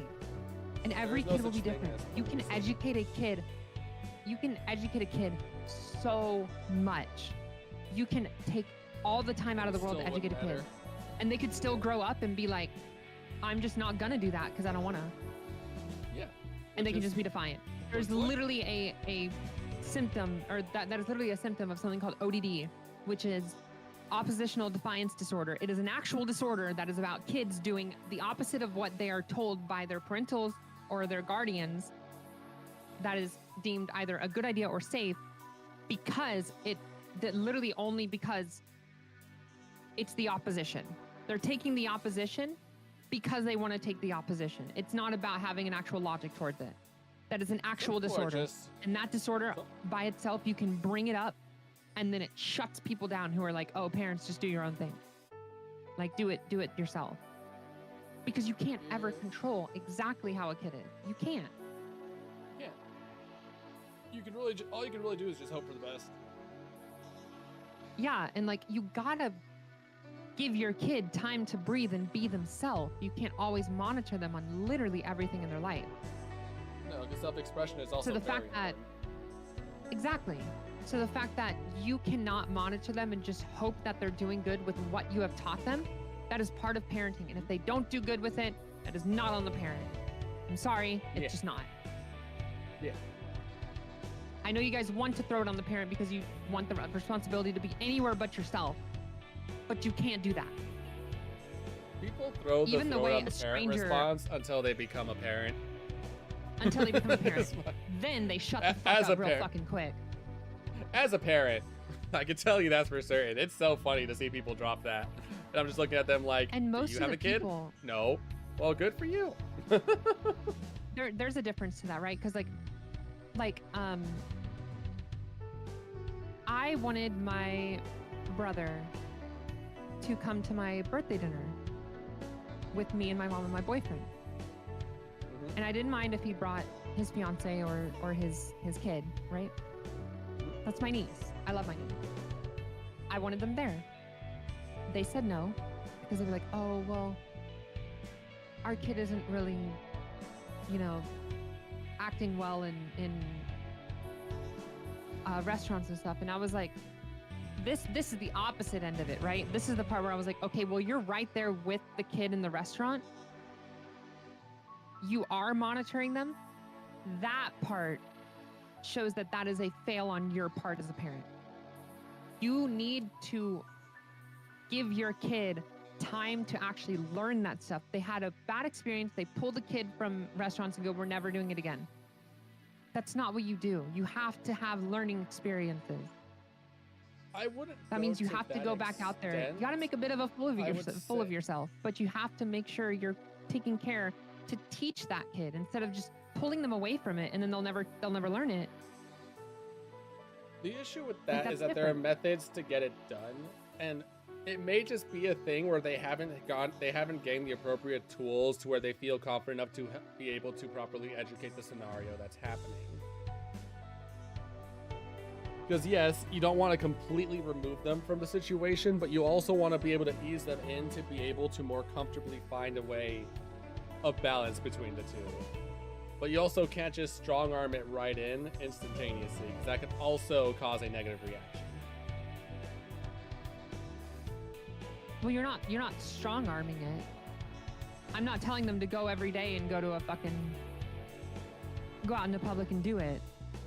I asked about my birthday dinner and I was like, that's fine if the kid ends up like crying and stuff and like, you know, making a fit and whatever.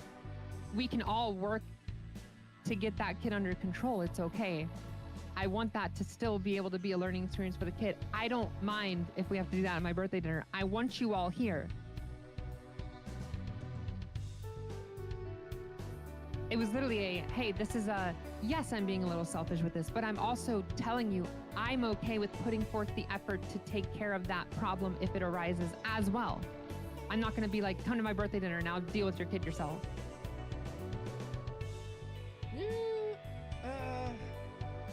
That's the difference. I was bringing in an actual idea about helping the growth of the kid while still being able to be in the presence of all of my family.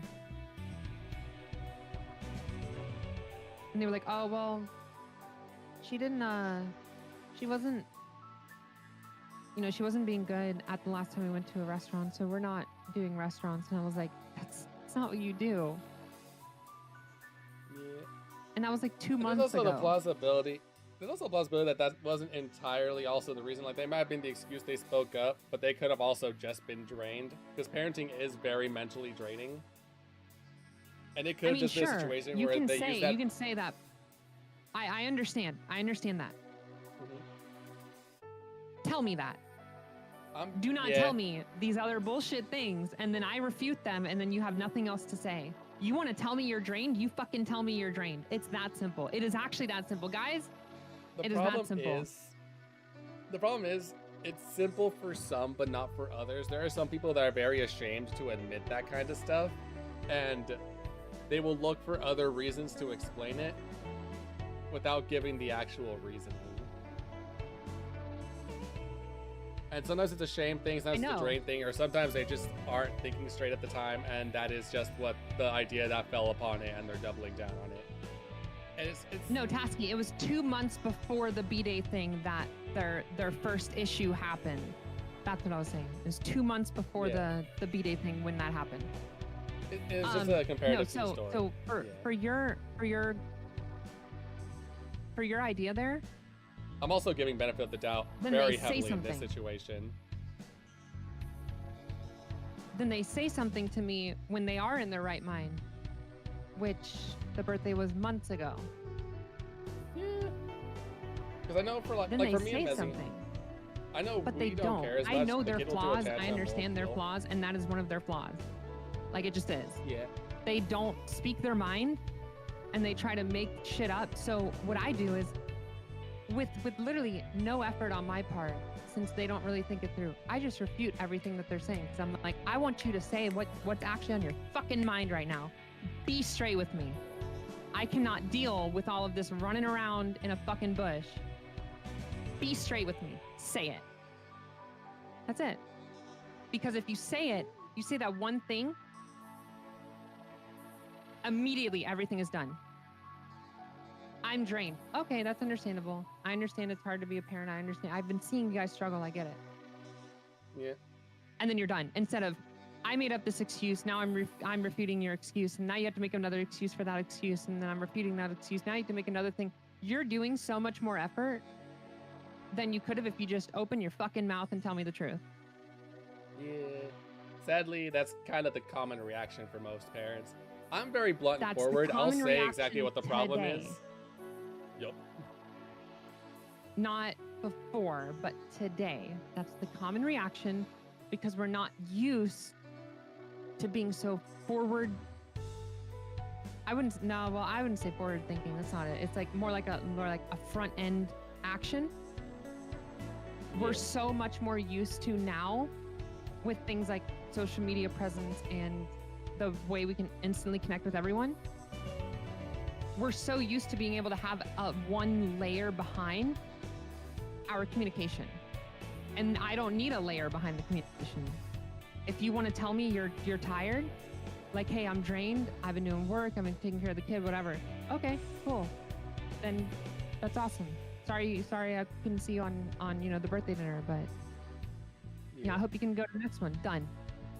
That simple. That easy. I am literally that easy. You just tell me the truth, and then I will be like, okay, that makes sense. And if I ever refute that truth at any point where I'm like, hey, but what about this? And then you just tell me, oh, well, it's because of this thing. And just straight up, I don't like Trimmy, for example. There's times where I'm like, why don't you try this thing? And then Trimmy's just like, I don't want to, or this doesn't interest me. That's it. That's it. Personal preference is there. I cannot refute personal preference. I can't. And there's no reason for me to. Why would I? So if your personal preference is you're tired, you don't want to do that, you don't want to go through the motions of going out somewhere public with the kid. I get it. Personal preference. You're done. That's it. Battle over. Yeah. My parents warned me and then spanked me if I acted up, and they never removed me from the restaurant. Yeah, the only thing with spanking is like there's a lot of the people nowadays who say that like spanking is like a form of like domestic abuse and violence. I am not saying whether I'm on the side or not. I'm just saying that is the reality of it, and that's going to cause more problems in a public space than anything else. Boring them does a lot better anyways. Because that itself is a very slippery slope. Boring them out after doing something bad, it works a lot better anyways. Because then they're going to sit there thinking, what the fuck did I do to be in this really boring situation that has me really hating what's going on? Instead of an instantaneous bad situation, you're now in a long-winded, boring situation where you're like, oh, I definitely don't want to be in this again. Don't want to hear this conversation. Which corrects the behavior a lot better in most cases. Yeah, because then it depends on the kid. If the kid is actually going to be like more introspective about like what they've done, but that's exactly to get to where they are, or if they're not. It enforces the thought process of figuring out what they did wrong due to being forced into an inboard situation. Because now you're looking for a way to get out of it. And when you realize that other methods of escape aren't going to work, you're now stuck in this boring situation because of this thing you did. You start connecting it to, okay, I don't like this. I don't want to do this again. I'm now in this situation where I've been sitting here for 5-10 minutes, bored out of my mind, and I know this is what caused it. I'm going to do less of this now because this result I did not like. So that can work for passive kids, but there's also kids that get violent from that.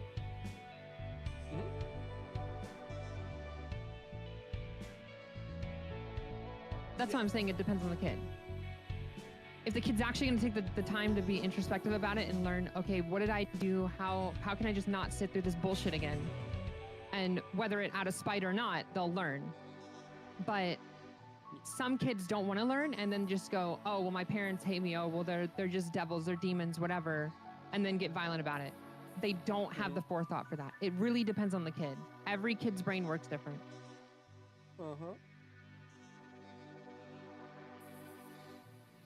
Which is why, like, I understand both sides of, like, don't spank your kid, but also spank your kid. And it really depends on the kid. And it depends on how they learn.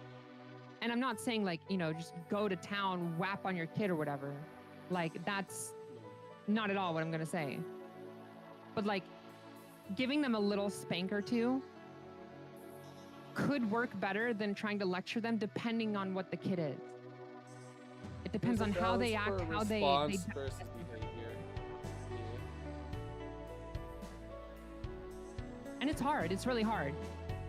Not everyone is fit to be a parent. That's exactly the long and short of it. Not everyone is fit to be a parent. We're not ever going to say, oh, hey, you know, throw all the stuff onto the parent, throw all the problems onto the parent, because I'm not going to be a parent, so I don't have to worry about those problems, so I'm going to throw it on other parents. It's the definition of having empathy and being a normal human fucking being is you can't throw it on the parent because you can't. I'm looking at your stream. Your stream's had a random ad about Zillow for World of Warcraft, and I'm just saying that just completely. Yeah, because World of Warcraft just recently had a housing thing, so they're making a quote-unquote World of Warcraft. My roommate's been playing with that a lot, and they've been very proud of the house they built. And it was just like that just caught my attention randomly. Yeah. But that was weird. I mean, it really does depend, right? And yeah. The biggest issue you're gonna find is that the people who are like, oh, we'll throw this on the parent, like, oh, this is all the parent's responsibility, because those people don't plan on being parents. And, you know, whether it be like, oh, I don't want to be a parent, I don't think I'm fit to be a parent, or I hate kids or whatever, it doesn't matter what your definition is. If you're just going to throw it on the parent, it's just because you have no empathy and you are not a human being. You need to have empathy about the fact that those parents are trying to raise a kid, and they can try all they want, but they are not ever going to be the only end-all be-all to how that kid is nurtured. They are going to be a big part of it. They will never be the whole thing. Even a reaction that a stranger has to a kid when you're in public, when that kid is like even 8 years old or something, that can chemically shape a kid. A fucking interaction with a stranger. The parent is not the only thing. The only time the parent is the only thing that the kid is ever gonna have that's gonna make any impact on them is when we call it parental abuse. That is whenever they're forcing the kid to only live a life around the parent and nothing else and have no self-expression. That is the only time you're gonna get that, and that's not a good thing.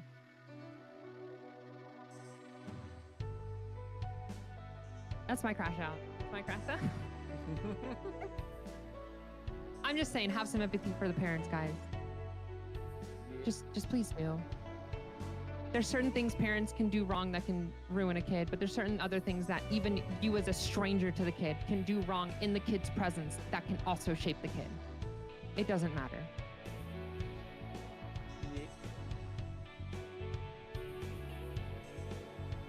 My parents took me back into the bathroom before they spanked me, but didn't do it in public, and I never really got violent from it. Yeah, that's what I'm saying. It depends on the person, Alec. It always depends on the person. You can talk about like what your parents did for you and how you turned out, but it's what we call a straw man argument. It's where it's an argument that is like a one little tidbit in something that is a generalized argument. And it's great that you turned out not violent from it. Seriously, it's amazing. I love that. I love that for you. I'm happy for you. But you taking that action to every single kid that exists is not going to have the same outcome as what you had. That's just the reality of it.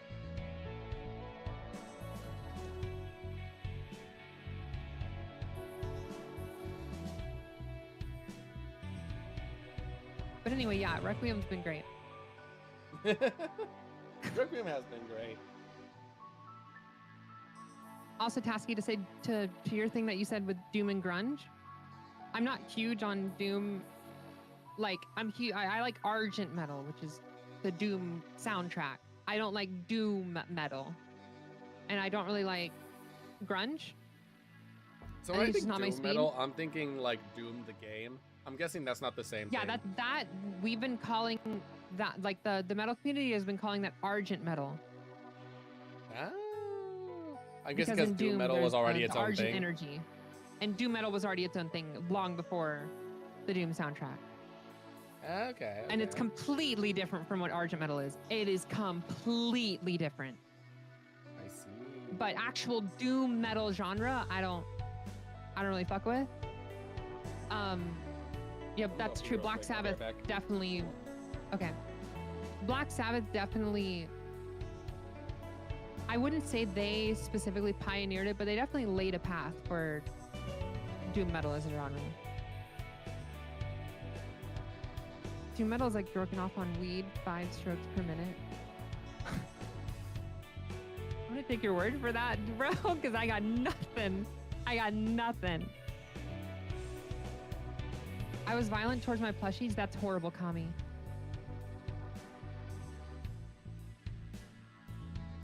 Not the plushies. Go take a magnifying glass and go burn ants alive outside, but do not hit your plushie.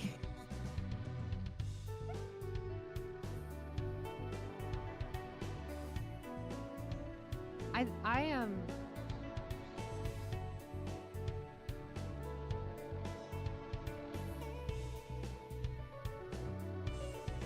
I don't know, man.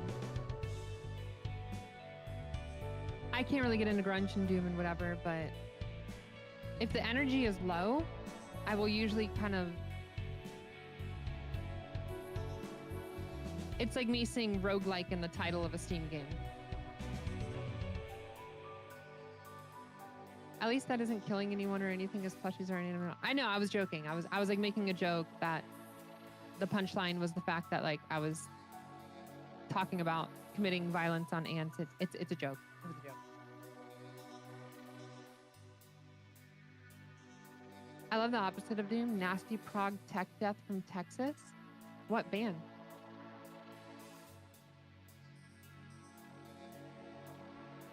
From Texas? From my state? What band?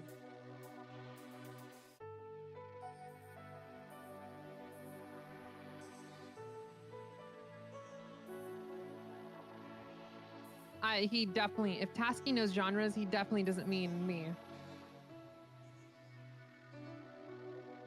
I am the furthest thing from prog. I am not prog. I promise you I'm not prog. I cannot do prog. I cannot listen to prog. There's no way I'm making prog. Nasty prog Texan is all I heard from that the book. We need What this. even My is that? auto is kind of genreless. Genreless? Where did I I'm come back to? genreless? How am I genreless? I'm talking about music. Oh. Juggernaut is a cool song of Akuma, but it's really close to 400 BPM. Most people think it's disturbing. Oh, you should just listen to. For me, it's not about the BPM that makes energy. It's about what they do in the song. I can't say much. I'll go 1 second listening to just full instrumental music or acoustic music, and then the next second I'll just be rocking to like Bring Me the Horizon. Oh yeah, I can do instrumental music. I've found someone named Luminix. Love their stuff. Ah. But yeah, no, I could never do prog because I'm not a prog fan. I see. There's no way I could emulate that because I would end up leaning back towards what I actually like when I'm trying to emulate it. Yeah, It's yeah. what happens all the time when people like used to commission me and be like, make this jazz thing, and then I don't make jazz because although I think jazz is neat, it's not something I'd sit down and listen to. So then That's fair. when I'm making music, I start leaning into, oh, I'm making this more of an orchestral epic instead of jazz because I like orchestral epic. I do like orchestral epics. It sounds more clinical. I know what tech death is. Tech death is energetic. You are Every time I hear clinically you say insane. tech death, to make I tech think death. tech deck, the finger skateboards. Tech deck. You think the finger skateboards? Yeah. I think the fucking tech deck. I'm gonna go kickflip out this ramp, dude. Let's go. Tech death is energetic, for sure. I mean, it's clinically insane energy, but it's still energy.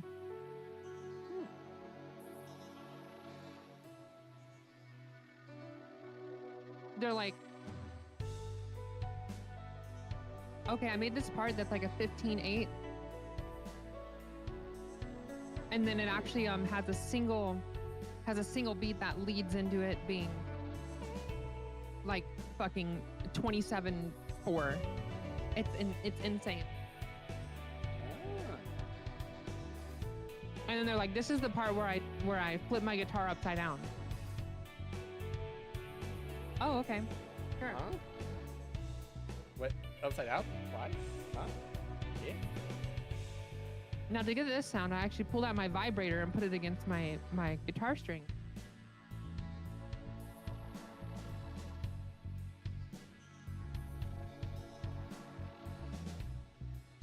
Crazy shit.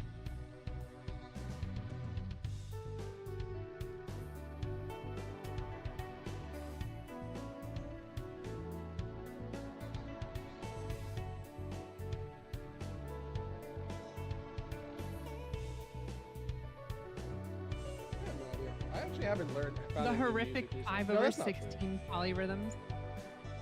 I was Do scrolling what? through TikTok and I found a random channel who like will find these random bands that don't have a lot of listens to it and like will recommend them.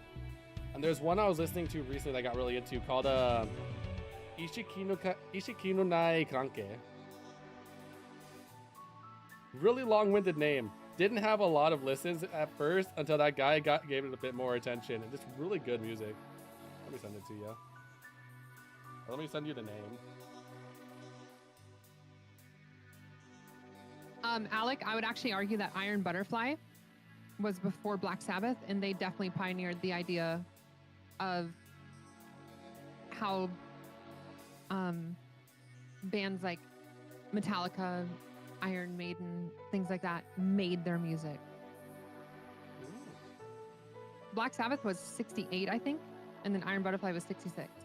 Oh, speaking of Luminix, there's Luminix right there. Whoa.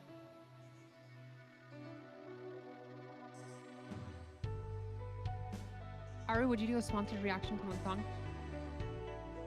Oh, what I song? Oh, Luminix is the band, not a wouldn't. person. I thought it was like a chatter. Yeah, Luminix is an artist. Okay. They're one of the pioneers of that genre. Yeah. There's tons of pioneers of the genre, of any genre actually, rock, metal, R&B, everything. Each genre obviously has a pioneer to it. That makes me respect them. That does not make me okay about listening to them. I'm not going to sit down and listen to Black Sabbath because I'm not a fan of their music. Do I respect them for where it has taken metal? Yes. But just because I respect something does not mean I have to listen to it if it's still not something that's my style. You can respect art without having to enjoy the art. Yeah. So I would do a sponsored reaction to a song, but I'm in a collab, and that wouldn't be fair to my collab partner. Yeah, 'cause I'm definitely not listening So to the I same would- music she's listening to right now. I just have my BGM on repeat from my point of view. Yeah. But if you want to, I don't think, 'cause I don't even stream solo anymore. I was gonna say, you're always I in stream with collabs Trimmy too on all the time. Tuesdays. I stream with you, and then I stream with Hono on Wednesday nights. Yeah, it's always either I'm Um, collabing with you on Wednesdays or I'm collabing with my wife Tuesdays and Saturdays, and that's Tuesdays and Saturdays. About- Yeah. Because I Yep. see the chat, especially on Tuesday. I see the chat running. Yep. We'll be Because I have Just Chatterino right with now- Trimmy's chat, and then I see your chat on to the side, still running while Hey. Trimmy's chat is running. no, yeah. Because we just started collabing on Tuesdays too. Because it used to just be I'll just stream Wednesday and Saturday. Because I was like getting very heavily swamped in commissions. Now my commissions have like slowed In down commissions, a bit yeah. more. So I've been having like I can like squeeze in one more day.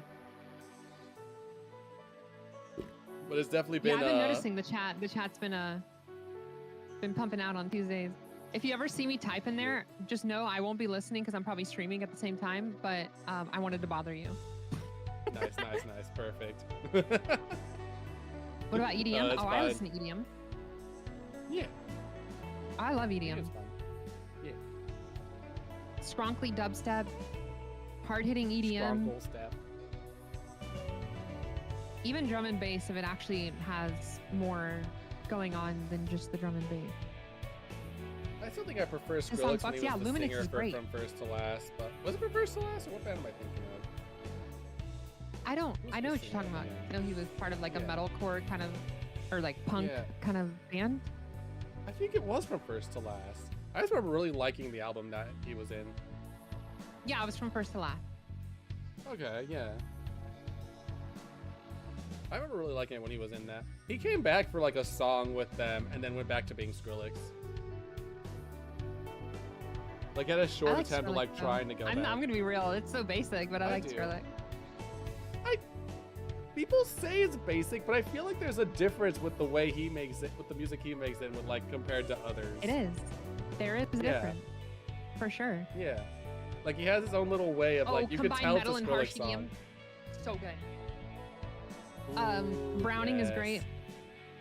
I love the Browning. What's the other one? Sever Black Paranoia is amazing. They do like hard style stuff. I like bands that like mix that too. That makes like the EDM sounds with like rock music or alternative music. Yeah, that's what we're talking about. Browning is like Yeah. one of the most well-known ones because they're the most consistent with keeping that kind of sound. Yeah. God, I'm trying to remember what the one I used to listen to like back in the early 2000s that also had that same thing going on. It was like back in the MySpace era bands. Oh, It'll traditional come back to me Japanese music later. mixed with trap. I know, you know what's funny is that how specific that is and how niche that is, but I know exactly what you're talking about because it is really good. Traditional Japanese music. Yeah, traditional Japanese music. That's what we, see. That's what we got. We got to be the Genius, ones that Scrub. like That's make up the genius. new That's mix names. genius, Traditional Scrubbles. Holy Japanese. shit. Let's go. Traditional Japanese music. Yo, that's what we got to do. We got to start like making like names for genres that are mixtures. Messenger is synthwave, but a lot of his music is more metal sounding. I heard some of his music in the past. Synthwave music It is actually also rocks fun. so fucking hard. Synthwave is really fun. There's certain genres that I like, but I can't listen to full songs of just that genre that I think those I genres feel like I enjoy with blend. I don't know if I'd give Circus Survive synth or psychedelic wave for their music because it's alternative with a mixture of something. I just don't know what it is. Because it's not like I the think EDM mix ones. It's more. I mean, know I what I'm guess you could talking pass it off as dance, sorta. I Like wouldn't at give least it- I the wouldn't- specific electronic parts sound dance, but they don't sound dance with everything else. Yeah. Like it's very definite. It's like definitive alternative while having a mixture of something else. And I know a lot of people like to throw Yeah. around psychedelic onto it, but I'd put something closer. I wouldn't to go that synth, far. wouldn't it? No, I wouldn't go that far, yeah. not synthwave or No, I wouldn't go that as far as psychedelic. no. I'd mix like synth with it or something like that. Yeah. It's like a synth pop, synth wave, sort of. But yeah, Yeah. because like the hardest part is synthwave isn't exactly accurate to it. It's like close, but it's not there. It's like Yeah. synth pop, sorta. I could go for synth pop. I'd say synth pop. Although I don't think they've ever reached like pop level. Circus Survive. No, Like, they were just close a just couple their times, but just their actual like electronic sounds synth pop, but the Yeah. overall sound of the music isn't synth pop because of what they genre blend with it. it's more alternative. But Yeah. Essinger would be Which- one of the artists you would actually like. Okay, I'll keep Essinger on a list. Oh, yeah. See, I go back. I'm and just forth really with that. picky about like fidelity. I like That's hearing it. I'm mixtures just of really picky things about that fidelity. you don't. I like mixes of things that you don't expect to mix well. Like Thank You Scientist mixes in like I don't know if it's the saxophone or the trumpet into their music, or maybe it's a bit of both. That comes off really good. That I really like. And then there's Or like Uberworld, when Uberworld puts the ooh yes. saxophone in there. Yes. See, that's what I love in my music. I love having that little extra thing that comes into it. I also like how there's bands like Beirut where like they're more of an indie style of music, but instead of it being like heavy acoustic, they're more brass centric, where they use more trumpets and stuff in their music. Oh, they kind of have that big band kind of sound. Yeah, they go like a very much more brass style sound into their music, which I really love. I also got to hear them live before, and they sound just as good live. In 2 months, I got a local really festival well. which has some dark wave and some pop bands, but also industrial is great. Blue Stolly. Blue Stolly's awesome. Harvard's also another one that has like alternative with brass that I think is really good. Like the main singer will pull out his trumpet every now and again during a song. Bro just pulls it out of his ass like a fucking video game, you know, they just like reach behind themselves and then it just spawns in their hand. So you say that, but he does put it behind him. So when he does live concerts, he'll do that, and he pulls it from behind him as if he's pulling it out of his ass. Like that was what happened when I watched him live. Need a music artist who digging his butt a little. Fucking pulls out the trumpet. What about trance? Trance is okay. I think trance. Sever Black Paranoia does a lot of metal and deathcore with trance in it, and I think trance is definitely one of those genres that I like blended. I don't like it by itself. Ooh, another good when synth people mix say that band they that I don't really understand liked. that, when people say they really don't like- understand that, I just tell them alcohol, because there's plenty of alcohol that people are like, oh, I can drink this, but only if it's mixed with it, and then they'll be like, they can't apply that shit to music. Yeah. And I'm like, but that's how I am. There's somewhere I'm like, I can't No, do that's this unless it's that's mixed. actually the perfect example of it. That or like just food tastes. Like some people have certain types of foods that they're not the biggest fan of, but a lot of Yeah. people really like. Oh, I can't And eat it's like, this that's certain fine. vegetable or whatever, but when it's in this whole dish with it, Yeah. I can. Yeah. Oh, okay, so you like it then. Got it. I like it as an ingredient to something else, not in itself. Not as a subject of itself. Yeah. Last year we had Yeah. Dawn of Ashes, and year before Combo Cry. I remember Combo Cry. Oh my god. Are these bands? Or are these? Or is the Yeah. task just? These sound like someone was So really vodka? high or You having a can't- stroke in a name. I just say alcohol because it depends on the person what they're going. It's not about like, oh, you can't drink this because it's not able to be drank like that. And I'm talking about people who say, I don't like the taste of this thing, but when it's mixed with like a fruit juice or something, then I like the taste of it. Because I'm not talking about like genres that cannot stand on their own. Unlike things like that have such high proof that like you're not supposed to drink them. I It's also love how actually some detrimental to bands you. have like the craziest That's names on different. occasion. Like I'm looking at your screen right now, Anne is okay. Like it's one of those things where like sometimes you'll see a band name, you're like, okay, so what's the thought process? What really brought this name to be? Do you want to know the thought process? Yeah. They're German. That's it? You can connect the dots. Oh. I understand now. I see. Yeah. And it's a play on the fact that they're musical, which would be, you know, they're like a music artist, which, you know, Michael Jackson, Annie, are you okay? Are you okay? But then also they're German. And they were funny and they So were it's like, like- yeah, this is the name. They were edgy. Yeah. It's an edgy metalcore band from like 2008 or 2010. Oh, that also explains a lot. Back in the era of like Eat Me While I'm Hot, or Sounds of Animals Fighting, or Drugs wasn't until later. I wrestled a bear but- once. I wrestled a bear once. Yes, that's what I haven't. No heard in spaces. forever. Just I wrestled a bear once. God, the no space gotta name point bands were our- also such a big thing back then. Cape prog rock, but if it comes to metal, aka some complicated avant-garde, I like it. Yeah, like there's certain There's- genres like that where it's like other people can love this, but you know.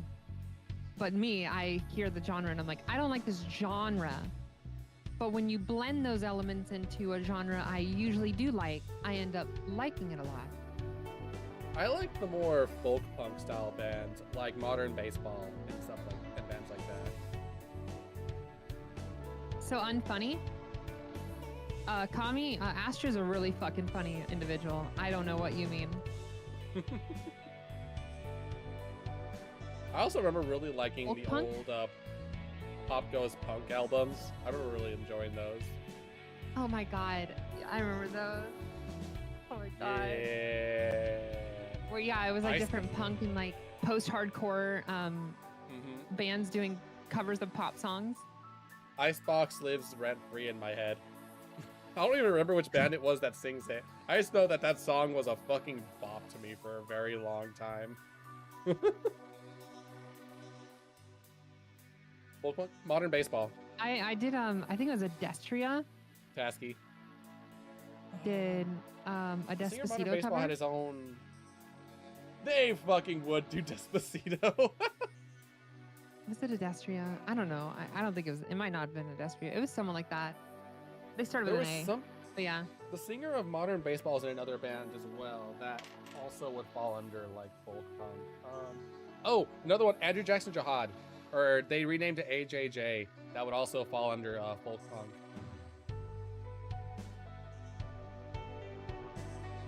I'm trying to think another one, but I can't remember. My brain don't work right now. I'm trying. Sometimes names come to my head and they like disappear as soon as I'm trying to like say it out loud.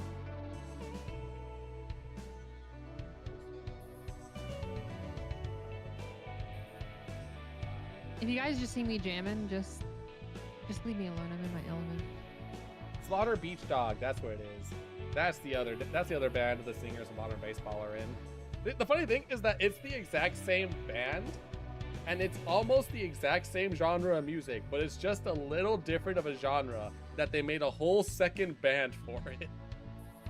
It's sort of like what's it called? Psycho Stick, and then they have the other band of theirs that's like the same people, the same kind of genre, but they do the serious music instead of joking music. Yes, that's exactly what it is. That or God, Eat Me While I'm Hot was also another guy. Was also another thing. That was his Flogging metal Molly band. or That was Dropkick another Murphy. band.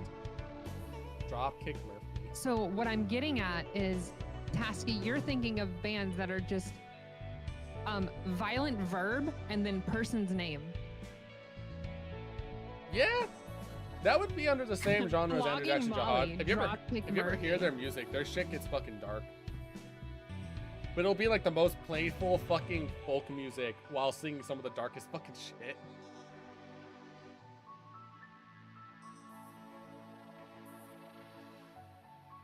Stroking. Richard. No, we said violent. Kami, who are you stroking? Kami, we said violent. Oh, I thought Kami was talking about their afternoon. It's true. True. Yeah. So, Kami's like, who's Richard? no. Start sitting up. No. Nuh-uh. I don't even know a Richard.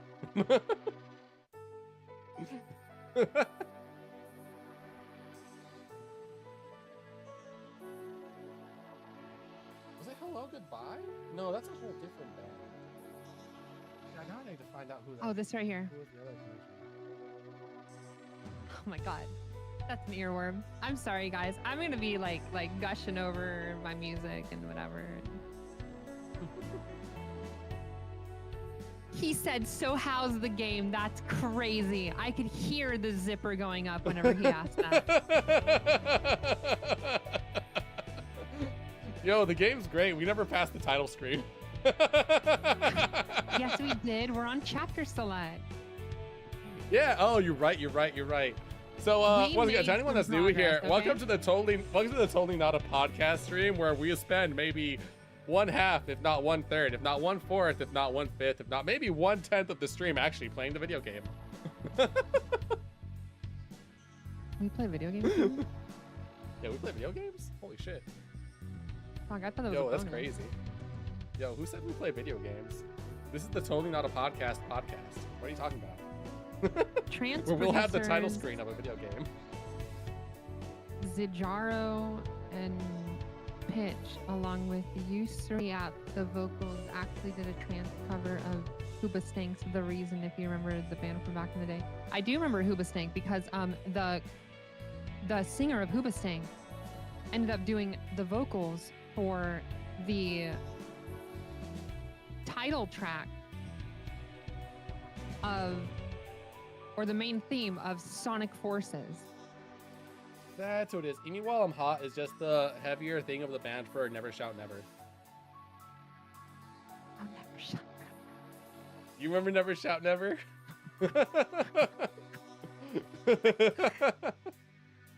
You know Family Force 5? Is that one gonna hit you? Yes, I do actually. Yeah.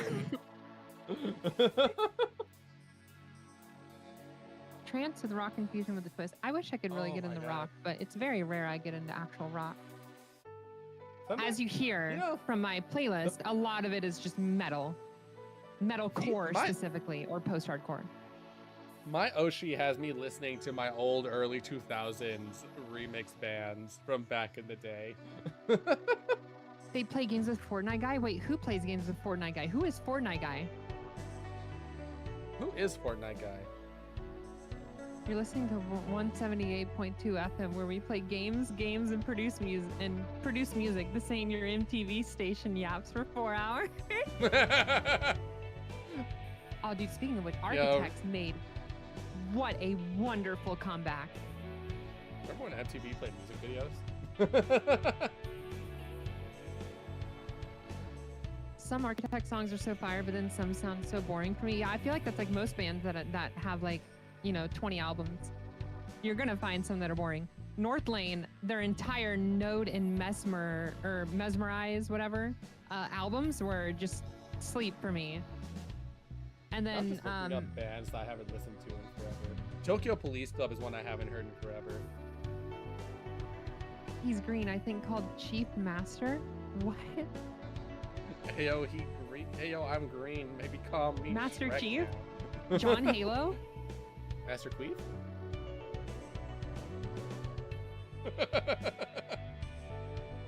I love Master Queef. Yo, Master Queef. The female representative of Halo, Master Queef. Hell yeah. You smell that? Kaze.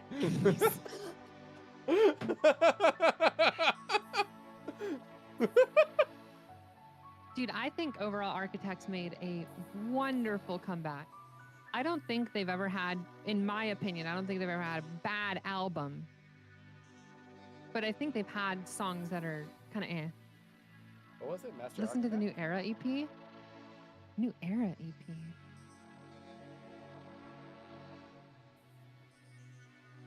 Or are they just called Architects, or is it something Architect? No, Architect. Just Architect. Just Architect? You should know Okay. Architect.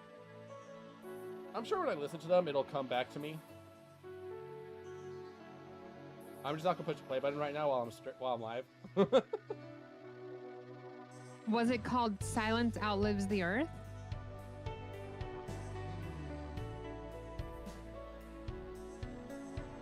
I like how low this song is. What do you mean by low? I think they're messing with you again.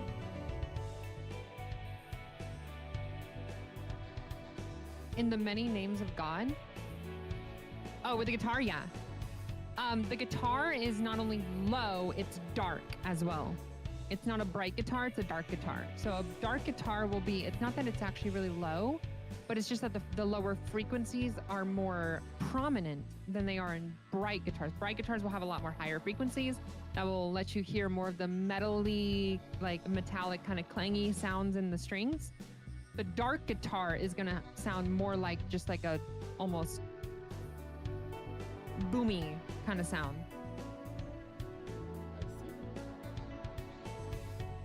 I see. I prefer bright, but I don't mind dark guitars if you do it in a way that I like, which, I mean, that's the only way I can describe it without getting like really technical with music, and then it's gonna not make sense to most people. Favorite rapper is Oh. Jim Carrey and Imposter. It's fucking insane. Huh? What? Jim Carrey in Imposter.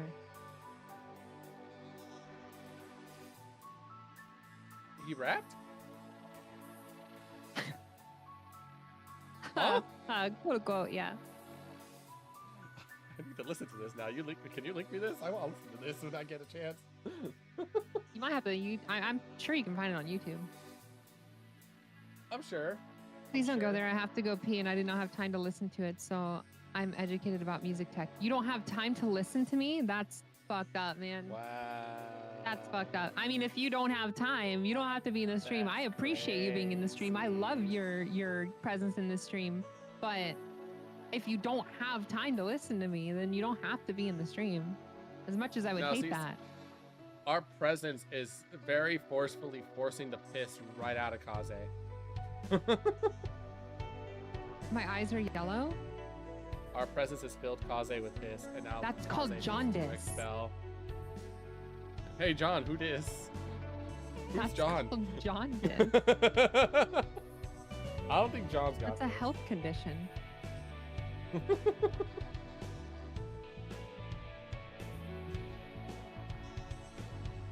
Yeah, I still don't think John's got this.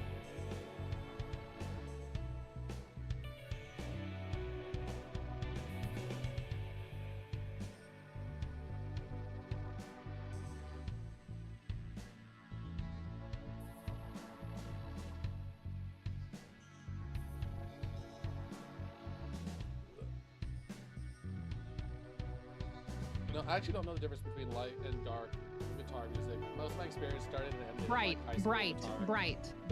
bright, not light. Right. Is light also its own separate thing, or? Yeah, light means it's not heavy. Bright to dark, light to heavy. Whoa.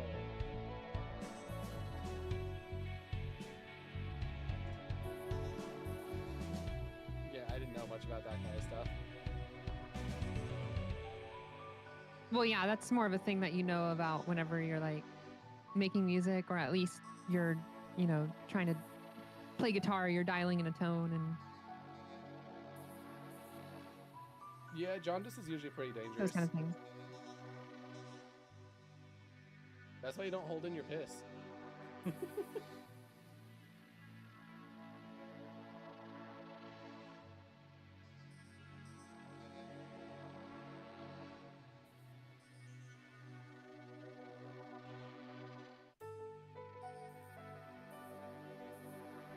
All right. Also, You ready how to do I see if we can- sound on my mic? You're still fine. Why? Because I did change it to where like I compressed myself more so that even when I'm talking quiet, it still sounds nice and loud. No, While at the same time, if I sound really loud, it doesn't actually sound like I'm volume-wise doesn't getting too far away. Yeah, like it keeps it balanced to where it's not like. Yes. It It quite sounds like literally you gotta- compresses it. It Yeah. Yeah, it keeps it medial. Couldn't that be pretty dangerous? Yes, jaundice is extremely dangerous. That's why whenever Jaundice is Tommy was like, my eyes are yellow, I was like, that's called jaundice. Quite literally, the yellowing of the eyes is jaundice. Yeah. Not good. Not good for you guys. PSA, jaundice bad. PSA jaundice bad. Jaundice bad. Now what about purple eyes? Okay, now you just want attention.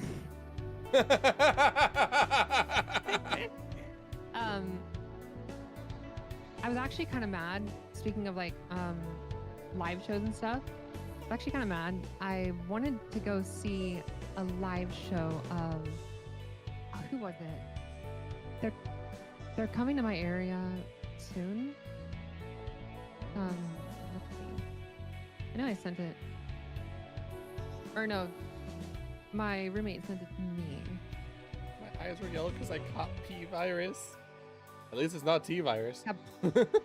Breaking Benjamin, Chevelle, Ooh. and Starset.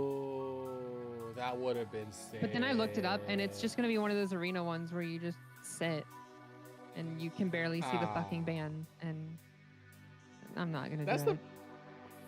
That's the problem when it comes to like those bands. They've gotten. And you pay over $100 just to sit there. Yeah, I don't like big area concerts either. I like my small venues. The Prodigy's I playing like this year. That's fucking awesome. When is the Prodigy gonna have their own Prodigy? They've been around for a while. It's about time they get their own Prodigy. The next band should be called The Prodigy's Prodigy, and it's all their kids. Mm-hmm. I remember singing Chevelle the one time we did Twitch Sings, when Twitch Sings was still a thing. I remember Chevelle. I loved them as a kid. I was never too into Chevelle. Couldn't really get into him. I was mainly wanting to go there for Breaking Benjamin and Starset, but I was really into Chevelle. if I'm gonna be sitting in a fucking arena, no thanks. That's another MySpace era band I'm gonna have to start listening to again. What, Chevelle? Yeah, I like Chevelle. And Breaking Benjamin. Breaking Benjamin's good too. Dude, by the way, speaking of MySpace, that Myoshi thing has been a little addicting. Funny enough, after I linked you the invite, I have not gotten back on it. I made a little app shortcut on it so it can automatically sign me in and everything, so I don't have to like sign in every time or whatever. I fucking so obsessed with it. I just keep like, it's so nostalgic. Okay, I'm old. I get it. I'm a grandma. I look at something that looks like MySpace or Tumblr, and I'm like, yes. I'm looking at it right. I'm looking at your MySpace right now. Xylophone slaps? What xylophone? Speaking of which, dude, this song slaps, bro. This song slaps. Hey yo. Me saying that as if it's not my fucking playlist of my favorite. Oh, the Prodigy's Prodigy. What if the Prodigy is its own Are you Prodigy? old? What should I say? Yes, I am old. I'm gonna go cry about it now. I have been crying about how old I am many, many times. I hate being old. She says in front of the 32-year-old sitting on her head. The mental turmoil going through my head. We already talked about this. I'm the mental turmoil. I'm the mental turmoil sitting on your head. Have you seen? You're 24. Astra, I love you. Aru, you're turning 25 after just prestige levels. That's insane. How are both of you on the same page of me being 24? I'm 24. I'm almost fucking dead. Kami, you're almost fucking dead. 24 prestige do Polish one. people just have like? Do Polish people just like grow a ripcord by like at age 26 and you pull it and they just die, like they deflate? Possibly, maybe. Have you ever seen a Polish person past 25? Yes, technically. They're probably not real. Yeah,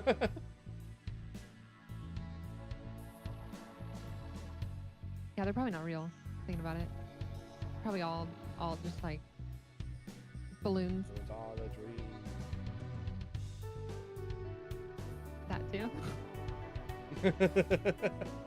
We go into the overdrive, move abroad in Paris.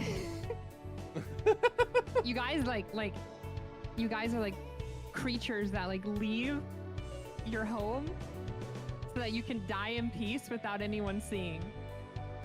Yeah. It's keep Like the illusion cats. alive to all the younger Polish people that you never die. Like a grub. Like a grub. Oh god. They practice the old ways. Kaze. It's like all Polish people are like, did you know since we're Polish we never die? And it's the illusion's only kept up because everyone who reaches like 26 just moves out of Poland and then dies elsewhere. They can't prove it if we're not there. A Polish person is slowly dying, they get their citizenship somewhere else, and then suddenly they're alive again because they're no longer Polish. So that's how it works. The only That's way exactly to how it not works. perish is by not being Polish anymore.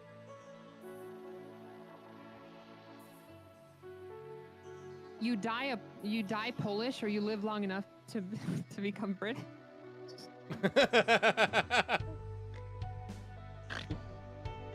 Fuck. Guess I'm pulling the line.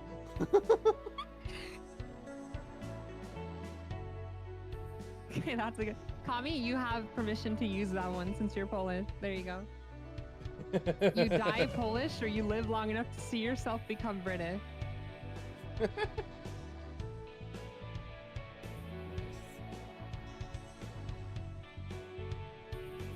my god.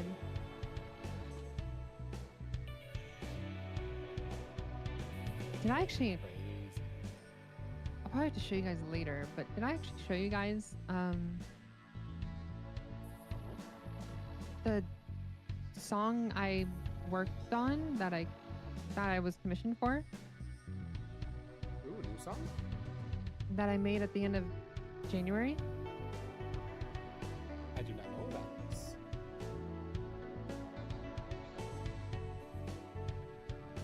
Okay, I just wanted to ask because like I don't know if I actually shared it on my chat, but I don't need to share it right now. It just came into my brain. And if it wasn't made in January, that tells you that I was not thinking about it for this fucking long. So the minute it came into my brain again, I was like, I need to say this. That works. That works. The moment you replace the vodka with a cup of tea. Oh god, if I become British, the lack of AC will kill me faster than getting liver cirrhosis. God damn. Well then.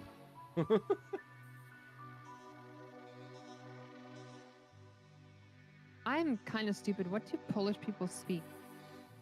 Is it Polish? Does Polish have its own language? Polish the language? Or do they share a language with a different...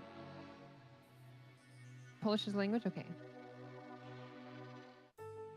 I never knew. I knew that there's Poland language called spoke a Polish. different language than English, but I did not know if Polish was an language or not. With regional offshoots? Do you guys have regional offshoots? You guys have dialects? It's actually always so cool. Like even the smaller countries can still fit having different regional dialects in different areas. Non-Eastern Europeans, or for non-Eastern Europeans, Polish sounds very different to other Slavic languages. Oh, okay. That makes sense. I have a friend who's in Malaysia. I wanted to learn Malaysian just because she's a close friend of mine and it would have been cool. Duolingo doesn't even have a Malaysian on there. Huh. Interesting. I'm So that's surprised Duolingo cool. doesn't have that. I didn't want to be like fluent, but I wanted to like learn it so I could learn more about, you know, her culture, her heritage, everything, and just like learn more about the language. I think that's cool. And she's a really close friend of mine, so I wanted to do it for her, but no. There's Duolingo is like the one that I knew for sure that I could like learn and like actually have time to do it on my phone. Any other way I would have to like just use some sort of service or pay for some sort of service that I'm like, I don't want to pay for a whole different fucking service. You do what I did Silesian, with French. Kashubian are the most prominent ones. Do what? You do what I did. You do what I did with French. Just fly there and figure it out while you're there. Oh, you're right. I could just spend so much more money to just fucking fly there. I'm not going to Malaysia. Even she says, don't come here. It's a shithole. I want to leave this place. Fair. I know one person from Malaysia and she made a song with you. That's true. Zeppi's Malaysian. Oh. Nice. I've made a song with only a couple people. Zeppi and like that whole crew, like Zeppi, Mev, Nash, and me. And then Speaking of, I have to... Hayoshi Yuto, who's American. At some And then at also some point I You and Me have to- Dreams, who's American. My friend finally finished editing the music for the cover I'm in, so now I just gotta start actually editing the music video for it. Hey, yo. Yeah, it's the group one where you have your own part. Yeah. That's The same fucking group I edited a exciting. music video for a couple weeks back. Yeah, I'm pretty stoked about it. I think Yeah. it sounds pretty fun. It sounds neat. It's just an enjoyable song. I was pretty proud of it. We became like because I've told you before, we're like a little group of people that have like our own little separate skills that works out and putting it all together. Yeah. Because I edit the Oh my God, music mind video, over? one does the R, one Is does Matt the here? tuning. Well, Matt's not here. Never mind.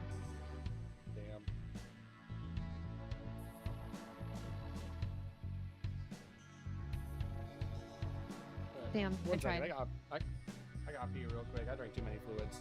I've had like 3 Dr. Peppers.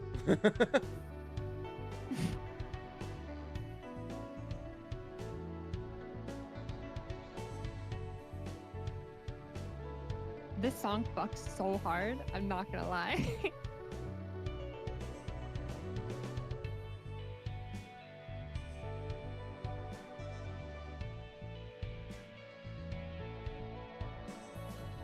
Yo, is that Dr. Pepper? Is that Dr. Pepper? Is that Dr. Pepper? You talking about the guy who's like asleep on like the chair?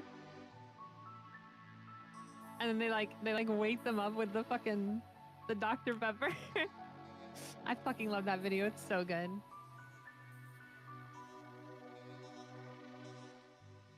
Okay, quick crash out, guys, because I love crashing out on my channel. So this song is from a game that I don't even play. I've never touched because the gameplay does not look fun to me. The game itself and the lore doesn't interest me. It's from Nike, Goddess of Victory, if you guys know what Nike is. Too Gooner for me. Not enough gameplay. It's just so you can watch butts jiggle. I think it's eh. But the fact that there's so many people who refuse to listen to music, even if they haven't or don't play a game, is insane to me, by the way. Like people who are like, oh, I'm not gonna listen to this song because like not like, oh, I'm not gonna listen to this song because I plan on playing this game and I want to hear it in the game. That's different.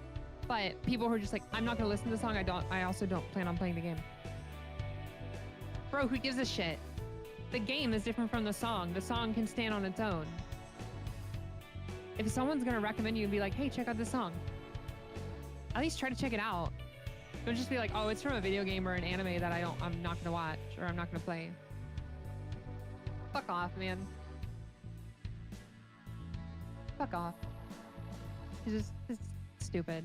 That's stupid to me, personally. Like, I don't play Nike. I don't plan on playing Nike. It just does not look fun to me. I've seen gameplay multiple times from my friends. It is not something that interests me. But this song fucks so hard. It does remind me of Pendulum, where they kind of get that drum and bass kind of sound, but from an actual drum with some rock in it. It's really cool. That is a weird line of thinking, but it's a fucking line of thinking that exists more than the opposition of it. Like, people will be like, I'm not going to listen to that because it's from a game I've not played or not heard of or whatever. And it's like, who the fuck cares? Nobody gives a shit about your holier than thou fucking, like, your stupid fan theories of your main character syndrome. Press the fucking play button, dude. Dude, I've seen videos of Pendulum live shows and they look so fucking crazy. But then again, the guy from Pendulum knows, he knows a lot of people. So he has some connections to get some shit. That's why he's been able to get like such high quality live shows with all these moving parts. Yeah, see, their light technician is one of the best in the scene. That's what I'm saying. Is like the connections that he has is like unmatched. Okay, I heard that crash out you're saying. I totally agree. Because I've never played Expedition, the Expedition 36, but their music is so fucking good. Expedition 33 has literally the best fucking instance of operatic vocals I've ever heard in my life. And I love operatic. Calafina is also one of my favorite bands, just because of that very same thing. Oh, Calafina, bro. Bro, I remember Calafina. I first heard of Calafina because of a show that nobody fucking watched and I love. It's called Old Noah Zero. Yes! Yes! I love Old Noah Zero. Okay, season 1 Old Noah Zero, peak. really fucking good.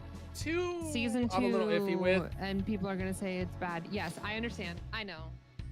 I don't say it's a bad, I just say it's just okay. I think it was trying to follow the high that was season 1, but it never really got to reach the same level. But I wouldn't say it was bad, it was still enjoyable. I think they just didn't properly. They didn't choose their battles properly with what they wanted to do in the story. I just Like, feel I felt like they were focusing on things that didn't matter in the second season sometimes. I just feel the story would have ended better if they ended it the way in 1, where they did, than dragging it out with all the other stuff they were doing into. I mean, we still been a needed while an answer. Yeah. Cause like, sure, he went in and like, spoilers for those who haven't seen it, by the way. So I haven't watched it in he, over a decade, like- so my memory's a little iffy on it. what's his name? I don't remember his name. The main guy, the Blonde one or the brunette? Ina something.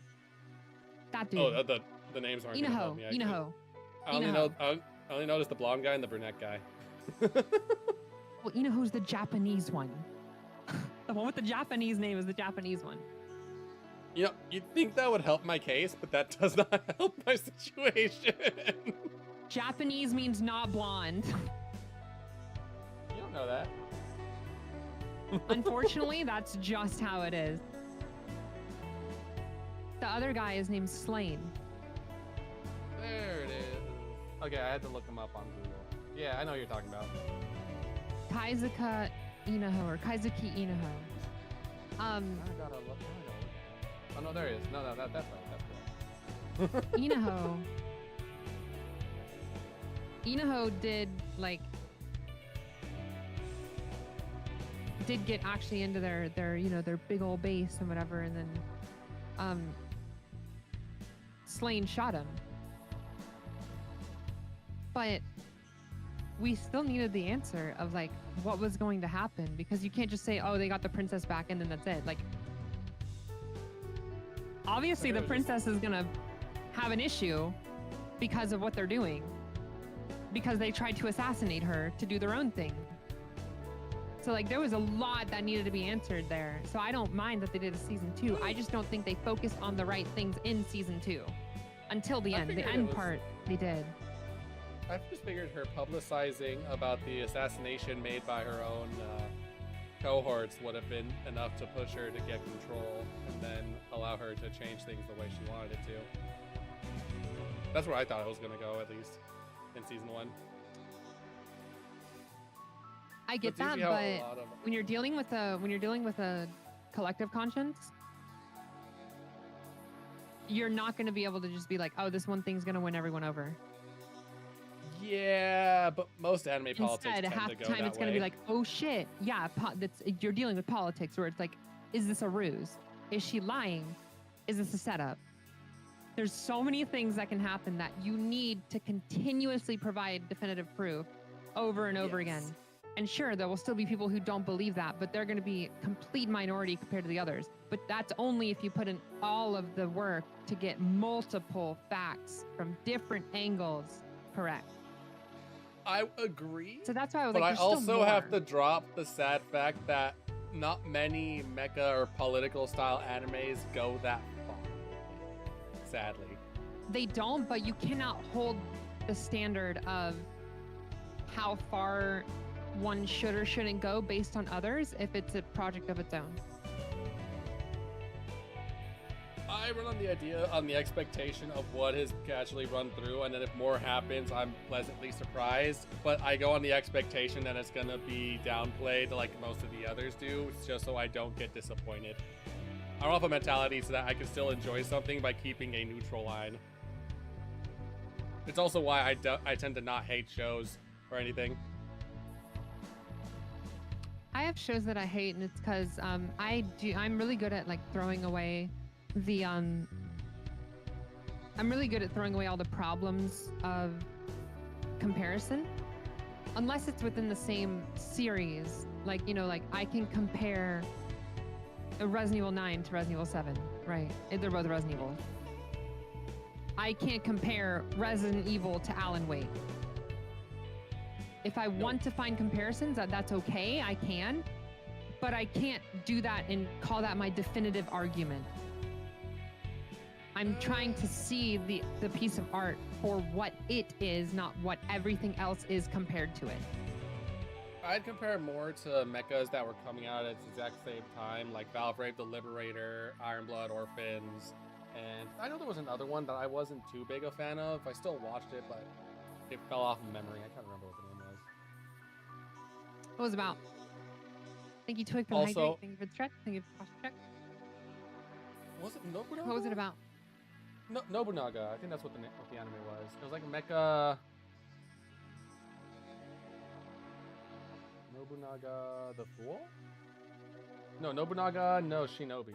No, it was Nobunaga the Fool.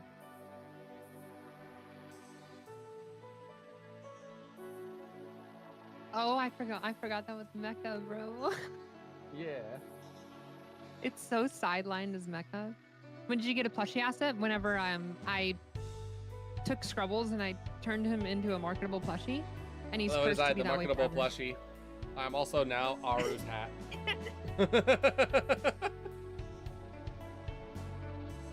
There was I'm trying also to a see- couple. Was Valvrave? Valvrave Valvrave was the Liberator was also. Godzilla?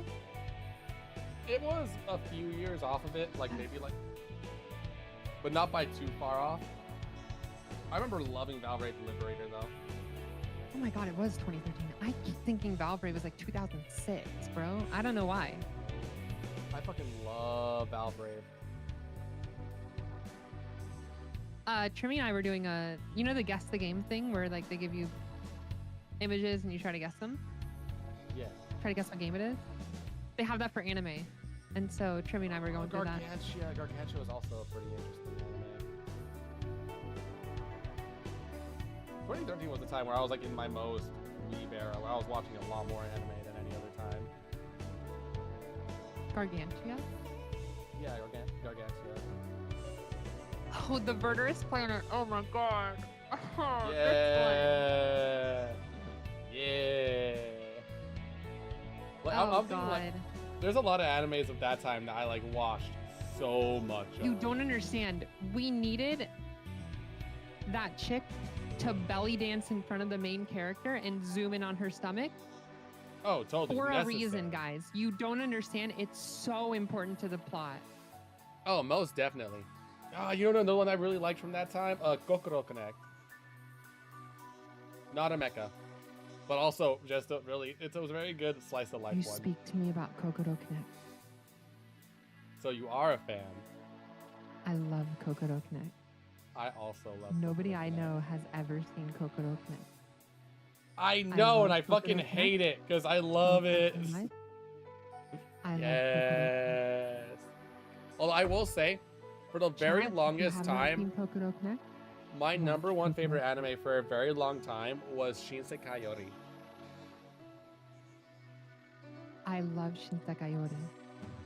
Which, by the way, really fucking hate this happened. No longer licensed by Crunchyroll, so there is no legal way to watch it. You want to talk about wonderful shows that have no legal way to watch it? It's called Glass Lip. Oh, I do know Glass Lip. Oh, wait. I love Glass So- Lip. Nobody has seen that. I have watched Glass Lip. I am okay with Glass Lip. I I love am- Glass Lip. I think it's one of the most comfy shows I've ever experienced, and I cannot continuously experience how comfy it is because trying to find it even on pirated anime sites is almost fucking impossible. Yeah. They went Mom, hard I'm on sorry. the like glasswork sections when they're doing like glass stuff. Like they went hard on those animations specifically. Yeah, I'm trying to remember which anime I was watching that this was the tail end of, but I was like kind of burnt out on the genre. Or this more comfy style. Because I was definitely watching it at a time when I was a bit Oh, more Mom, burnt I'm out. sorry is the dongwa. Mara the what? Oh, Mom, I'm sorry. Mom, I'm Alright. sorry is a dongwa, which is a Chinese animated show. Alright. should go sleep. I'm enjoying hearing you yap too much and found a cold one. You mean a beer? Listen, for the Totally Not a Podcast, we have long moments where we will talk for hours on end and very much enjoy ourselves. Nagiyasu, that's who it is. Yeah. That's what it was. Nagiyasu was the anime I was watching before this. Nagiyasu? But I also, yeah, Nagiyasu, A Lull in the Sea. Oh, yeah. Nagino I was- Asukara. Yeah. I was watching that one first, and then I watched the Glass Slip in the tail end of Nagi no Asukara. But because I watched Nagi no Asukara, I was kind of getting burnt out in the like slice of life genre, so I needed to watch something else. But instead of doing that, I watched Glass Slip instead. Although, ooh, Genuine question. Yeah. You get burnt out of slice of life? Because I definitely don't. okay, I get Just burnt out so- of just- shonen and stuff like that, but I do not get burnt out of slice of life. just to be clear, I was in the peak of my Seo Koji era during this time, so I had read all of his mangas at that same year, watched Nagi no Asukara, then watched Glass Slip, but then I also watched the Kawaii Complex Guide, and Waiting in the Summer. What was another one I was watching? But I was watching a lot of that. Koji to is where- the Suzuka one, right? Kawaii Complex? Or Seo Koji was the Suzuka guy, right? yes. Okay. He made Suzuka. He made Kimi no And Ryumachi. Fuka. Yeah, He Kino had one- Itamachi. Yes. Heart X Heart, I think it was. But he also made. No, half and half.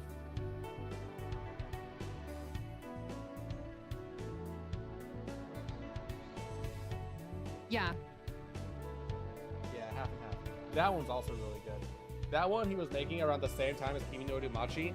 They're not in the same world like most of his other stuff tend to be. They're more like coincided worlds. So when you're reading half and half, you'll see when they go to the theaters, they're watching Kimi no Ryumachi. Where in Kimi no Ryumachi, when they have cute little date moments going to the theaters, they're watching half and half. And I thought that was really Yeah.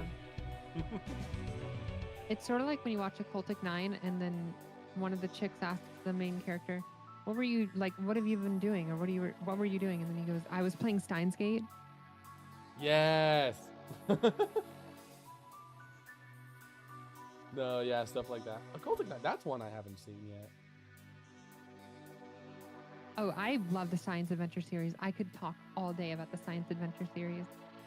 You know what's one series I wish had a season 2 but never had one? Tokyo Ravens. I remember being really into Tokyo and Ravens, and then them never getting a continual Tokyo season made me Ravens. so sad. I So you love understand. Tokyo Ravens. So you I love Tokyo understand Ravens so much. I love my Tokyo Ravens. my fucking I pain that had they the never hugest continued. crush That makes on me that, so sad. blonde guy. Yes, the boy. I had the hugest crush on that blonde guy. Yes. Real? Real, I love Real Tasky. My only issue with Real is that it's kind of the thing we were talking about with like the singer gets all the glory, but I think a lot of times when she works with Giga, I think Giga was kind of carrying her on his back. I'm not gonna lie. I think Giga P deserves more recognition for the Real songs he's made. Nanolith. Because I most learned- of what I get really into is the instrumentals, the really scronkly disgusting instrumentals. I learned of Nanolith through the intro of an anime that I didn't really like very much.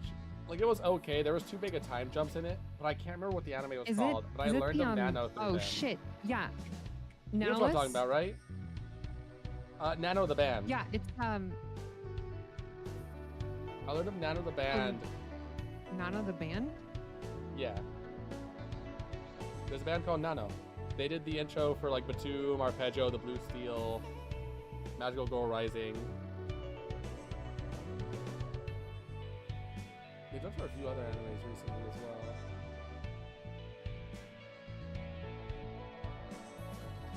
Batum is another series I really liked and wish they had another continual season for too. Batum, dude, it's such like a stupid idea, but you watch it and you get so sucked in. Yeah. Because it's literally just Call of Duty with grenades. Then they got put in a life or death game with the. Well, not because Call of it. Duty. It's Battle Royale, but with grenades. Yeah.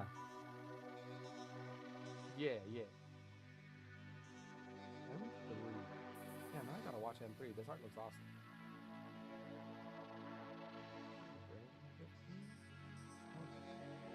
Like, this is my favorite part of the song, Tasky. Where is this?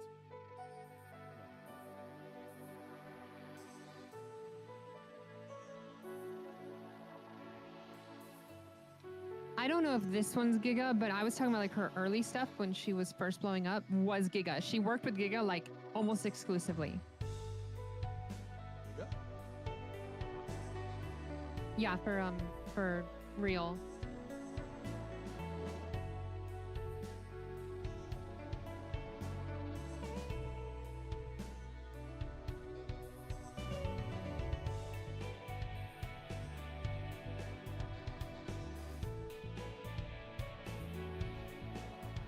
Now it's gonna be stuck in my head trying to figure out what anime this was. I just remember it being like very. Nano, weird. I'm not getting.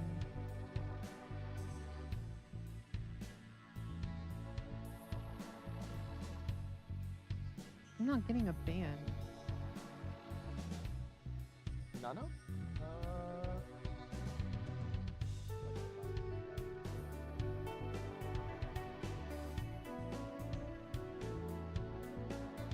There's a chick who's just a singer named Nano. There's no band though. Could just be a singer? I don't recall it just being a singer.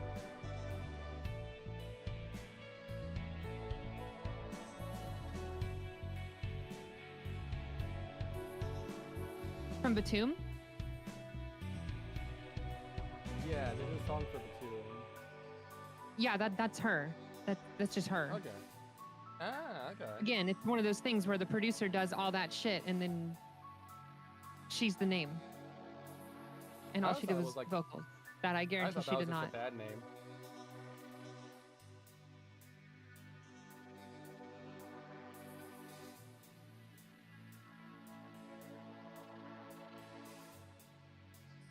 Oh yeah, she did Dreamcatcher, which is a really good song from Magical Girl Raising Project.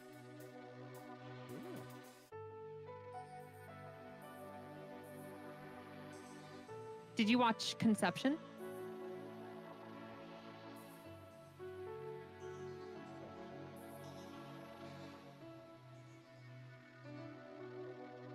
I have. She did the opening for that. She did the opening for Kemuriksa too. Huh. Which I think Kemuriksa was like a show that was like the same creator as Kemono Friend. You know what's anime I really liked the first season of, but it kind of went too far, leaned too far into harem after season 1? Infinite Stratos. What? I'm sorry, it leaned too far into harem after season. What are you talking about, bro? Episode Infinite 3, you Stratos? already were like, okay, well, this is harem. Okay, it had good enough action where the action was still able to balance out the haremness of it, but then season 2, it went full, it just completely ignored action and went straight to just harem. And I was very disappointed in that because I really liked the action in it. Did you watch Chain Chronicle? Chain Chronicle.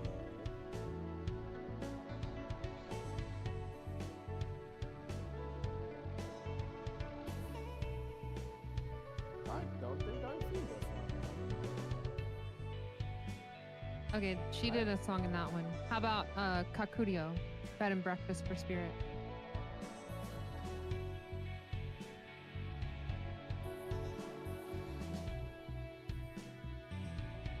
I've also not seen this I'm trying to find the one you were talking about that you can't remember. one. I'm Aria the literally Scarlet logging Emma? it. No, it's not Arya. I know that's not it. Ooh, Megalobox. I Fibrain? need to rewatch Megalobox.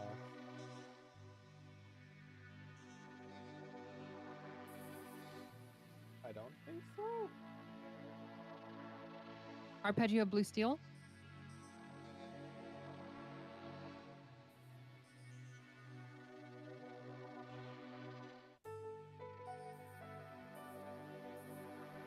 What about No, I haven't Magical seen that Warfare? one. Ooh, what Magical Warfare.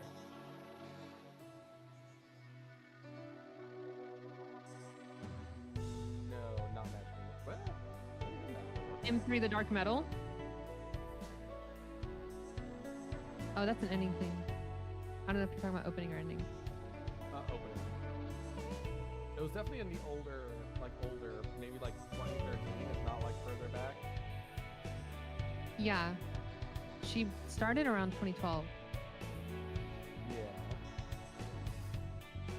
It was definitely an anime that kind of like just fell off the face of the earth. What a contrast, Real versus Wage War. Yeah, that's how my playlist goes. That's literally how it goes. I think.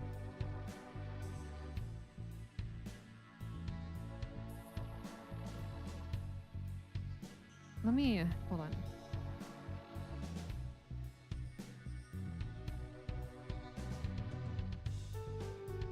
Oh, Kaguya no Terra was really such a good anime. Oh, Yoi Yoi Kokon. That's the song you're thinking of. Tasky. My favorite song from her has to be maybe Loveratory featuring NQRSE. Not the new, I say new, it's like 2019 or 2018. Not the re-release of Loveratory where she removed the GOAT NQRSE, but the one that has NQRSE in it.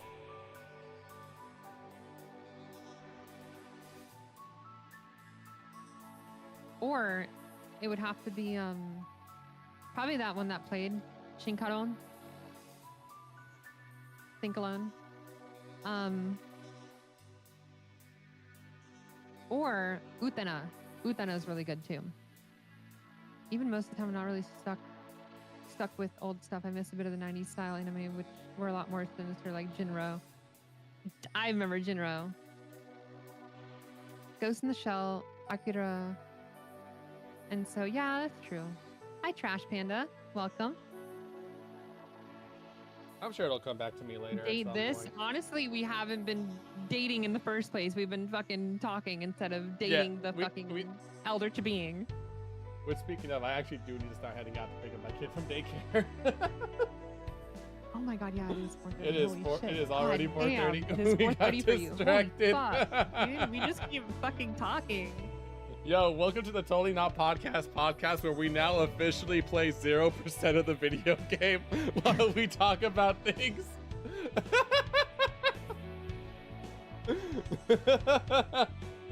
Just wait, on the drive to picking up my kid, I'm gonna like remember the actual name of the anime. Maybe, were you not talking about Nana Less? I don't think so, maybe? That does sound like something I would do.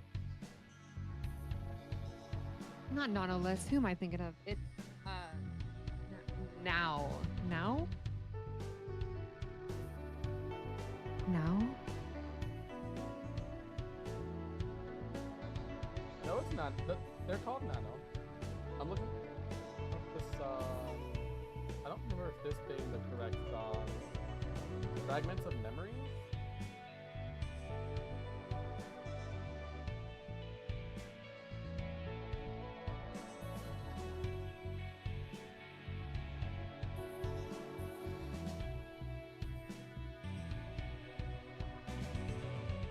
Fragments of Memory?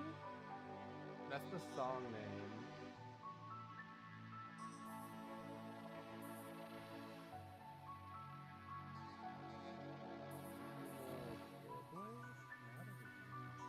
I know it's the same album. Am I there?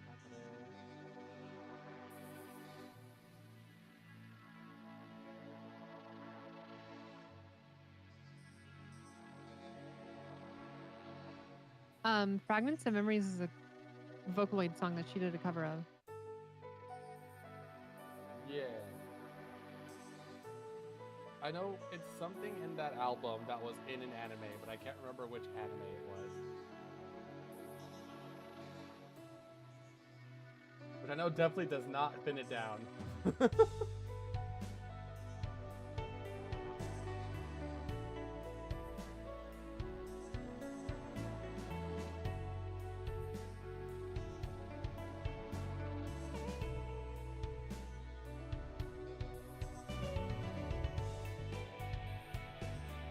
Wait, you said what is the way to pin it down? Omaide Gakura, I think was the album.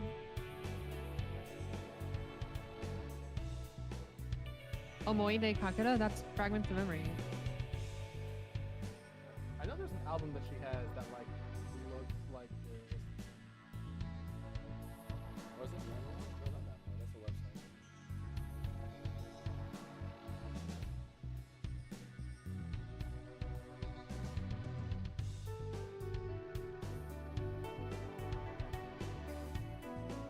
No, Manual is the album. Oh, Non-Noir? Yeah. Her first album. Yeah.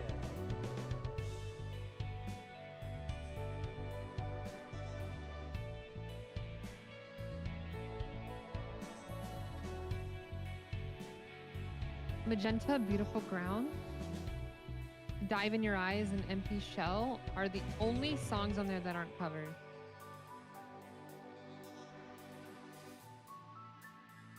I know there's one that was in an anime. I just can't remember which one it was. And I believe it was one that was in this album.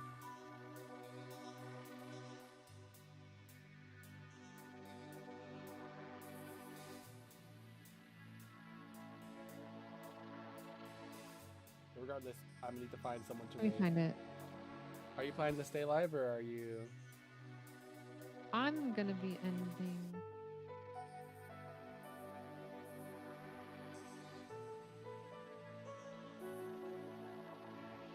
I'll have you pick who we're rating this time. 'Cause I think I've been picking the last couple times.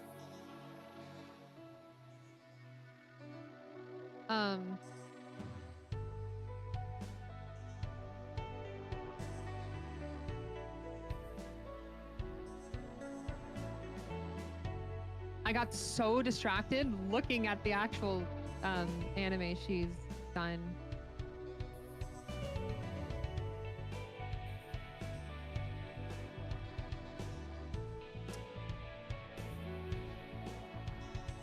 I don't know. It has to be one of the ones I already said, because that looks like the only ones she's actually done. I know it's one of those magical school ones. It's probably Maho Senso. Magical Warfare. That sounds familiar.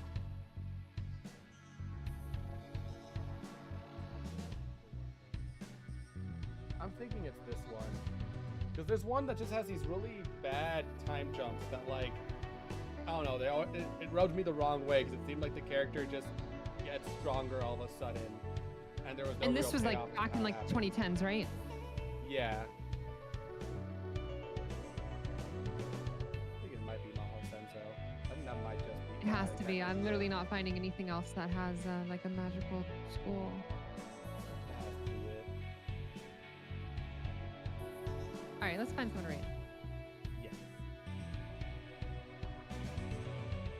I'm gonna agree with you in this one. 'Cause I know the whole anime ends with like some timey-wimey, time-jumpy stuff. Wibbly wobbly. Wibbly wobbly.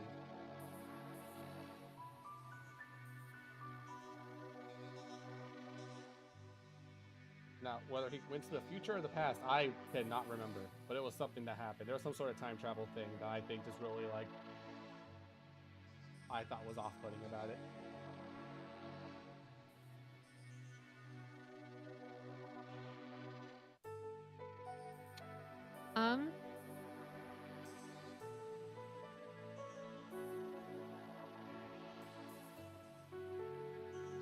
Yeah, sure. We'll read this person.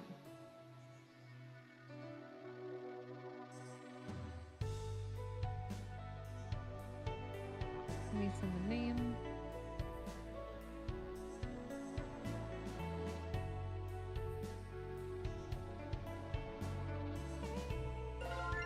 Sucker for love.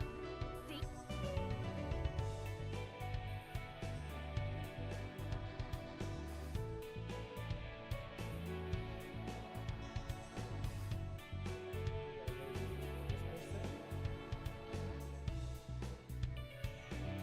All right, looking for the rate. Yappering you that way. It's okay, get my grabby little hands on Jinro. Enjoyable 3 hours, yeah. Valid 3 hours. Remember Very Jim valid Carrey 3 rap on your way hours. there. I will remember Yeah, ask this. you for a large favor. Tasky, what is the favor? I didn't see that, Tasky. I'm so sorry. What's the favor? Go ahead, Tasky. Come on.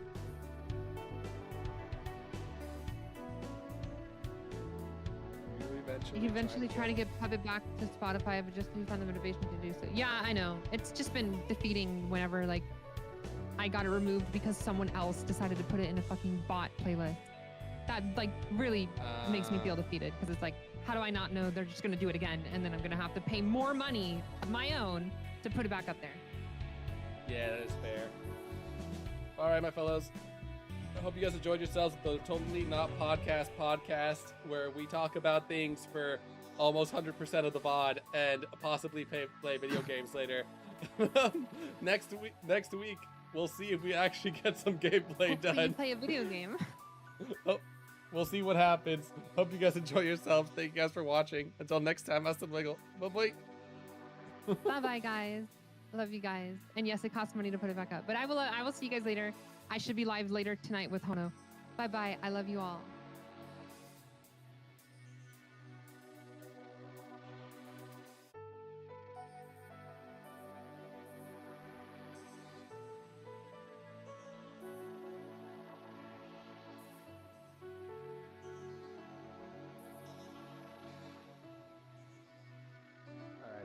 I now must actually rush down to pick up my child, so I'll catch you later. All right. Catch you later. Yeah, it was a fun Bye-bye. time though. Bye-bye. Oh, dude, it's so fun talking to you. Hell yeah, our little yapping sections are always a good time. I enjoy them a lot. I know. Hell yeah. All right, for our next Bye-bye. podcast next week. Bye-bye. Yeah.